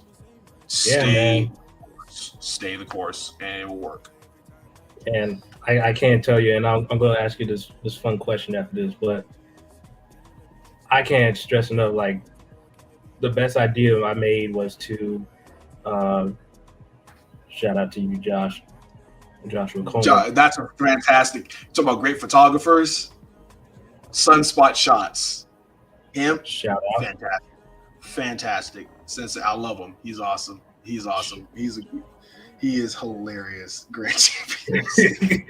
Shout out to you, Josh. Shout out to you, Sunspot shots. He's fantastic. I work with him all the time with photography. He's phenomenal. Like some of my best photos. Like the other photo that there's a couple of photos that I have around that he took. It's like some of my favorite photos. He's phenomenal. He's awesome, dude. Super awesome guy. That's dope. Going to Full Sail is like the best idea I've had, because you stick with the same cohort throughout the whole master's program. So each class is just the same people. Man, my friends became family at this point, and they are talented filmmakers. Like I said, Xander, best DP I ever run into. My boy Steven, my boy Victor, Natalia, she made my website. Tyler, he directed our indie film Down for the Count. Nick, Guru, we're family, man. We're family. They teach me things that I don't know about film. I teach them something about music. And it's just a great synergy that we have. And even though we're all spread out, basically, I'm the only one on the East Coast. Well, yeah. I still check on them. I still support them on their wins. And it's some great wins, man. They out there doing their thing. And, that's all we can do. We can always just support each other. And then when the work comes our way and we work on something together or separate because someone put us on to something, that's the best thing to ever have. Yeah, man. It's so much easier and so much better to win with people. Like it's so much better. It's so much more fun because you're able to celebrate with somebody who gets it, like fully gets it. And then on top of it, just makes it so much easier. It's hard to do everything yourself. It's so hard to do everything yourself. Again, and can't nobody make it far by themselves forever. Like, dude, you need people. You need a team with you. That's the one advice I always tell people. You need a team, and you need to surround yourself with people who are just as hungry as you are. You can go meet the big names and all, but it works so much better when you got people who are striving to go where you are, even if it's in a different field. Yeah, my God, that's such a big. So I didn't mean to interrupt you, but that's such a big. That is like such a big thing too. It's like people always network trying to look for a handout up and try to network. Like, bro, everybody's trying to get to SZA. Everybody's trying to get to Drake. Everybody's trying to get to Kendrick. Like, but the person next to you can have the same ideas as these bigger people, but you won't respect them because they don't have the resume yet. Again, you're crazy until it works, then you're a genius. Yeah. So working with the people next to you is just like, bro, that's how these stars are made. That's how. And then you look up and it's like, dang, where all these people come from? Oh, they came from one camp. Oh, now there's 10 people who are all on that made something happen. So yeah, you just thought something. I was just like, that is so, like, oh my God, because the amount of people I'm just looking at, I'm just like, and I'm like, they're all dope people, but I'm looking at them, I'm just like, you see all this free money people are just passing out, just missing, and I'm just like, come over here, bro. Like, I just like, let's go get this check, bro, because these people are stupid. Like, it just don't make sense. Like, I'm. Yeah, I tell you, bro. Oh, I keep forgetting to ask you this question. I'm gonna ask you the question I really want to ask you. But during Sing Spotlight, y'all pitched a song that sounded just like what was it? Um, Bottoms Up. It sounded just like Bottoms Up. Oh my god! Okay, and y'all pitched that during Sing Spotlight. Okay, what happened? Okay, well, first of all, I wasn't even part of that session. Let's be clear. Let's be clear here. Let's clear the air right here. I was not part of it. Had I been part of that session, I would have caught that immediately. Let's get that out of the way. Let's get that. I was in the other room helping write for other records. So when I heard it and they had said it in someone, I'll say it was John Quest, I believe, and Rihanna had said like, "Yo, this straight up just sounds like this record." And I'm like, okay, well, because it's this record, they're not gonna pitch that record, and they're like, they're supposed to go back. What I thought happened. Yeah. I was in the other room and I heard it, and I was just like, I didn't know. I was like, what does it sound like? It sounds like something. And then they said it, and I was just like, bro, that's not even. They didn't even try. Like that was just. I was like, wait a minute. Are they? I thought they was just like, hey, maybe don't try this. I thought they was trying to make an example out of that song or something. Well, I didn't think I was like, wait a minute, what's going on here? I didn't think she was gonna pitch it. I didn't think she was gonna present that one because there were other records that were in, ranked or cleaned up a lot better that we got a lot farther with. Yeah. On that brief, so I didn't know or like I get why she did it. Yeah, I understand. I was just wondering, but no, I wasn't even in the room for that. Like I was in the complete opposite side working on another record. Like, I just thought that was funny. That was wild. I was like, bruh, he playing, and I thought they changed it. So and then they play it, and I'm just like, I already know what's gonna happen. Like I know what's coming. Like someone's gonna say it. Yeah, I ended up saying it because I was like, man, that was a blast from 2009. I felt, bro. Oh, that was funny. I was like, this is wild. Okay. All right. So to cap off this interview, this show, I normally ask this question to all my guests, just to get like a whatever answer, because it's a question for music folks. So, and you're a producer, so this is perfect. If you could create your own life soundtrack, what elements would you include, like instrumentation and melodies and whatnot? And what point of your life would you want to emphasize? It could be your goals, your struggles, your personality, whichever.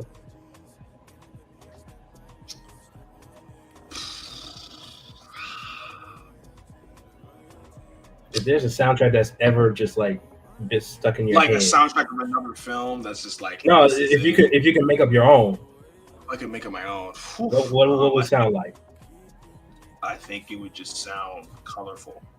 I think it would sound colorful, and the points that I would emphasize would be the silent moments. I think I would really emphasize the silence, because I found that there's a lot of low points that have really launched me into the next phase where I need to be. So the soundtrack and the music itself, it would be all over the place. It'd be about all over the place as my life has been. It would be a bunch of dance stuff. It would be a bunch of colorful stuff. It'd be a bunch of cinematic. It'd be a bunch of fun stuff. But I think I would emphasize the most important moments with just the absence, the silence. Because I think there's a lot of points of reflection I've had in my life, and I try to reflect a lot in my life about stuff to do. Like for example, a specific moment I would pinpoint, because they give a time with the struggle, I guess, the trials of it was that when it was hurricane season over here in the passed like months ago, almost a year ago, I want to say. Mm. We had lost power at my house, and my studio had flooded, like entirely. Oh yeah, you did Like, tell me that. yeah, this studio had flooded entirely, and and we're out of power, so I'm shoveling water out till 7 a.m. with towels and everything in complete darkness, and then at the point where it's just like, now it stopped raining but the water's still coming in, there's nothing I can do at this point. So I'm just sitting there, and I'm thinking, like, I need to do something. Like, I can't, like, I feel like I'm not doing enough. Sure enough, I called Damo, who at the time wasn't my manager, but we were close, and I was just like, man, this is happening right now. Do you have anything on your desk? Like, doesn't matter what it is. Like, I really need something, to work on to really make this stuff happen. And he gave me an opportunity to work on that. And since that opportunity, while we haven't gotten it yet, it has shifted everything. It has shifted everything I've been doing. It has shifted me in a direction of trajectory of just like, we're getting closer and closer to big things each and every day, a lot quicker than I would have if I hadn't opened my mouth and said something. And that point of reflection of just sitting there like, this isn't going to work. My mother's house is flooding right now. We got to do something. And I think that moment of silence made me get up and do something. So yeah, I know there's gonna be somebody who's gonna be like, that's so like, it's so boo, it's so boring. But or they're gonna be like, oh my god, look at this guy, I want to be different. It's just the silence. I'm like, but that's how I really feel. I feel like the quiet moments. I feel like I would fill a lot of that soundtrack with music, all kinds to show all kinds of emotions. But I think all the big moments, to make it really as serious as they were, I would pull back the music. I wouldn't be any. I think that silence will make, because what it then does, it makes you appreciate when the music's playing. Yeah, no, exactly. That's why I wanted to ask you this question as an engineer. And people can complain that you want to be different but nobody's ever said that they want to emphasize the silence of it. So that's why I appreciate it. That's why I love asking people this question, because I knew it's the different perspectives that's like I'm really here for. Oh, I appreciate it. No, that's a dope question. I've never thought of it. Like, people would be like, "You created a soundtrack? What did you create?" I'm like, I've just been so inspired to ask that question because every person has their own story, and I'm just trying to bring out like the music side of it. As a huge soundtrack lover, as a huge music lover, there's always a story in it, but it's always like a music that's got to accompany it. You know what I mean? Absolutely, and I think that's a beautiful thing, and I love that's what you're doing, and to keep doing it, because at the end of the day, music is one of the universal languages of the world. It's one of those things that no matter what, someone's dancing, someone's singing, someone's humming, someone's doing something rhythmic somewhere. It doesn't matter where you go. And I think when people look at it like that and focus on that rather than the divisive things, it just everything just becomes a little bit more manageable, a lot easier to be like, people aren't so bad at it after all. Like, like we're all we're all kind of going through things in our own different way. We're kind of all trying to say the same thing in 15 different ways. What are the universal languages that we all understand? Yeah, music. I always say music tells stories, and I tell my audience you gotta listen with your mind when it comes to watching movies, and you hear the music. You really gotta watch. You gotta listen with your mind, because it's another language when music is trying to tell you the same story, but it hits different when you understand. It's deep. It goes deeper than what you're seeing. Absolutely. I can't say no better than that. But with that being said, we reached the end of our banter. This has been a very fun show. Always love talking to my boy Darksyde. Appreciate you. Is always best. I always recommend him as a producer. So if you want a real you want a talented, you want a multi-hat wearing producer and engineer, and need a guy who has no problems getting on the mic himself. This is your boy right here. This is your guy right here. Oh man, appreciate it, man. Thank you for having me. It's been awesome. Man, of course. Yeah, let the people know where they can find you, how they can contact you, or whatever. Yeah, so y'all can find me on Instagram at Darksyde music _ it's spelled how it is on the screen, DARKSYDE music _ shoot me a message. I respond. Trying to think. In terms of music, you can find me on all platforms the same way. Capital D, capital S, spelled that same way on all platforms. I'm always working with people. I'm always looking for new people to work with of all genres, sync related or not. So if you need something, you need to holla, I'm here. I'm around. I'm here to make things happen. I'm here to meet dope people. I'm here to have a good time. And here to get that tissue box sponsorship that so if you can help me get there, then by God, we are in a great spot. We will do our best. Kleenex, looking at you. Kleenex, Chardonnay, Charmin, all of them. Charmin, we looking at y'all. Charmin the bear. Listen. We're gonna spend 2 hours pouring our hearts out to you guys. Right. We got this. Like, we need more of this on standby, please. I need everybody who's tuned into this episode to tell a friend to share this episode. Let them know about the Playlist Shuffle podcast. Pitch it to Kleenex and Charmin and all them folks so we can get that sponsorship check. But this has been your boy Jay Malley.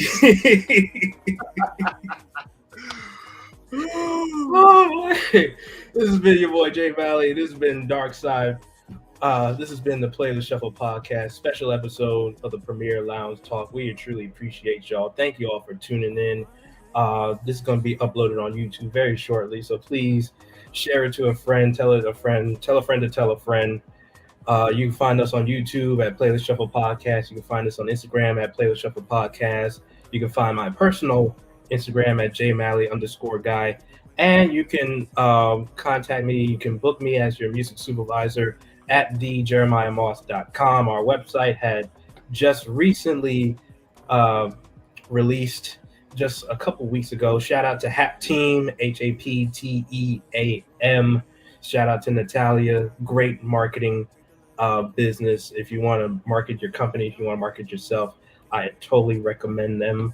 Hap Team, HAPTEAM. Tell Natalia that Jay Malley sent you. Like I said, we appreciate y'all for coming in. This has been another episode of the Playlist Shuffle podcast, and we are working to get more interviews and more soundtrack interpretations underway. So please be on the lookout for that. I will do everything to get back on it, and we have a whole bunch of music to talk about. Try not to talk more about Attack on Titan for a little bit. I'll give y'all a break, but hey, you never know. But until then, y'all have a great weekend. Thank you for spending your Saturday with us, and we'll see y'all next time. Deuces.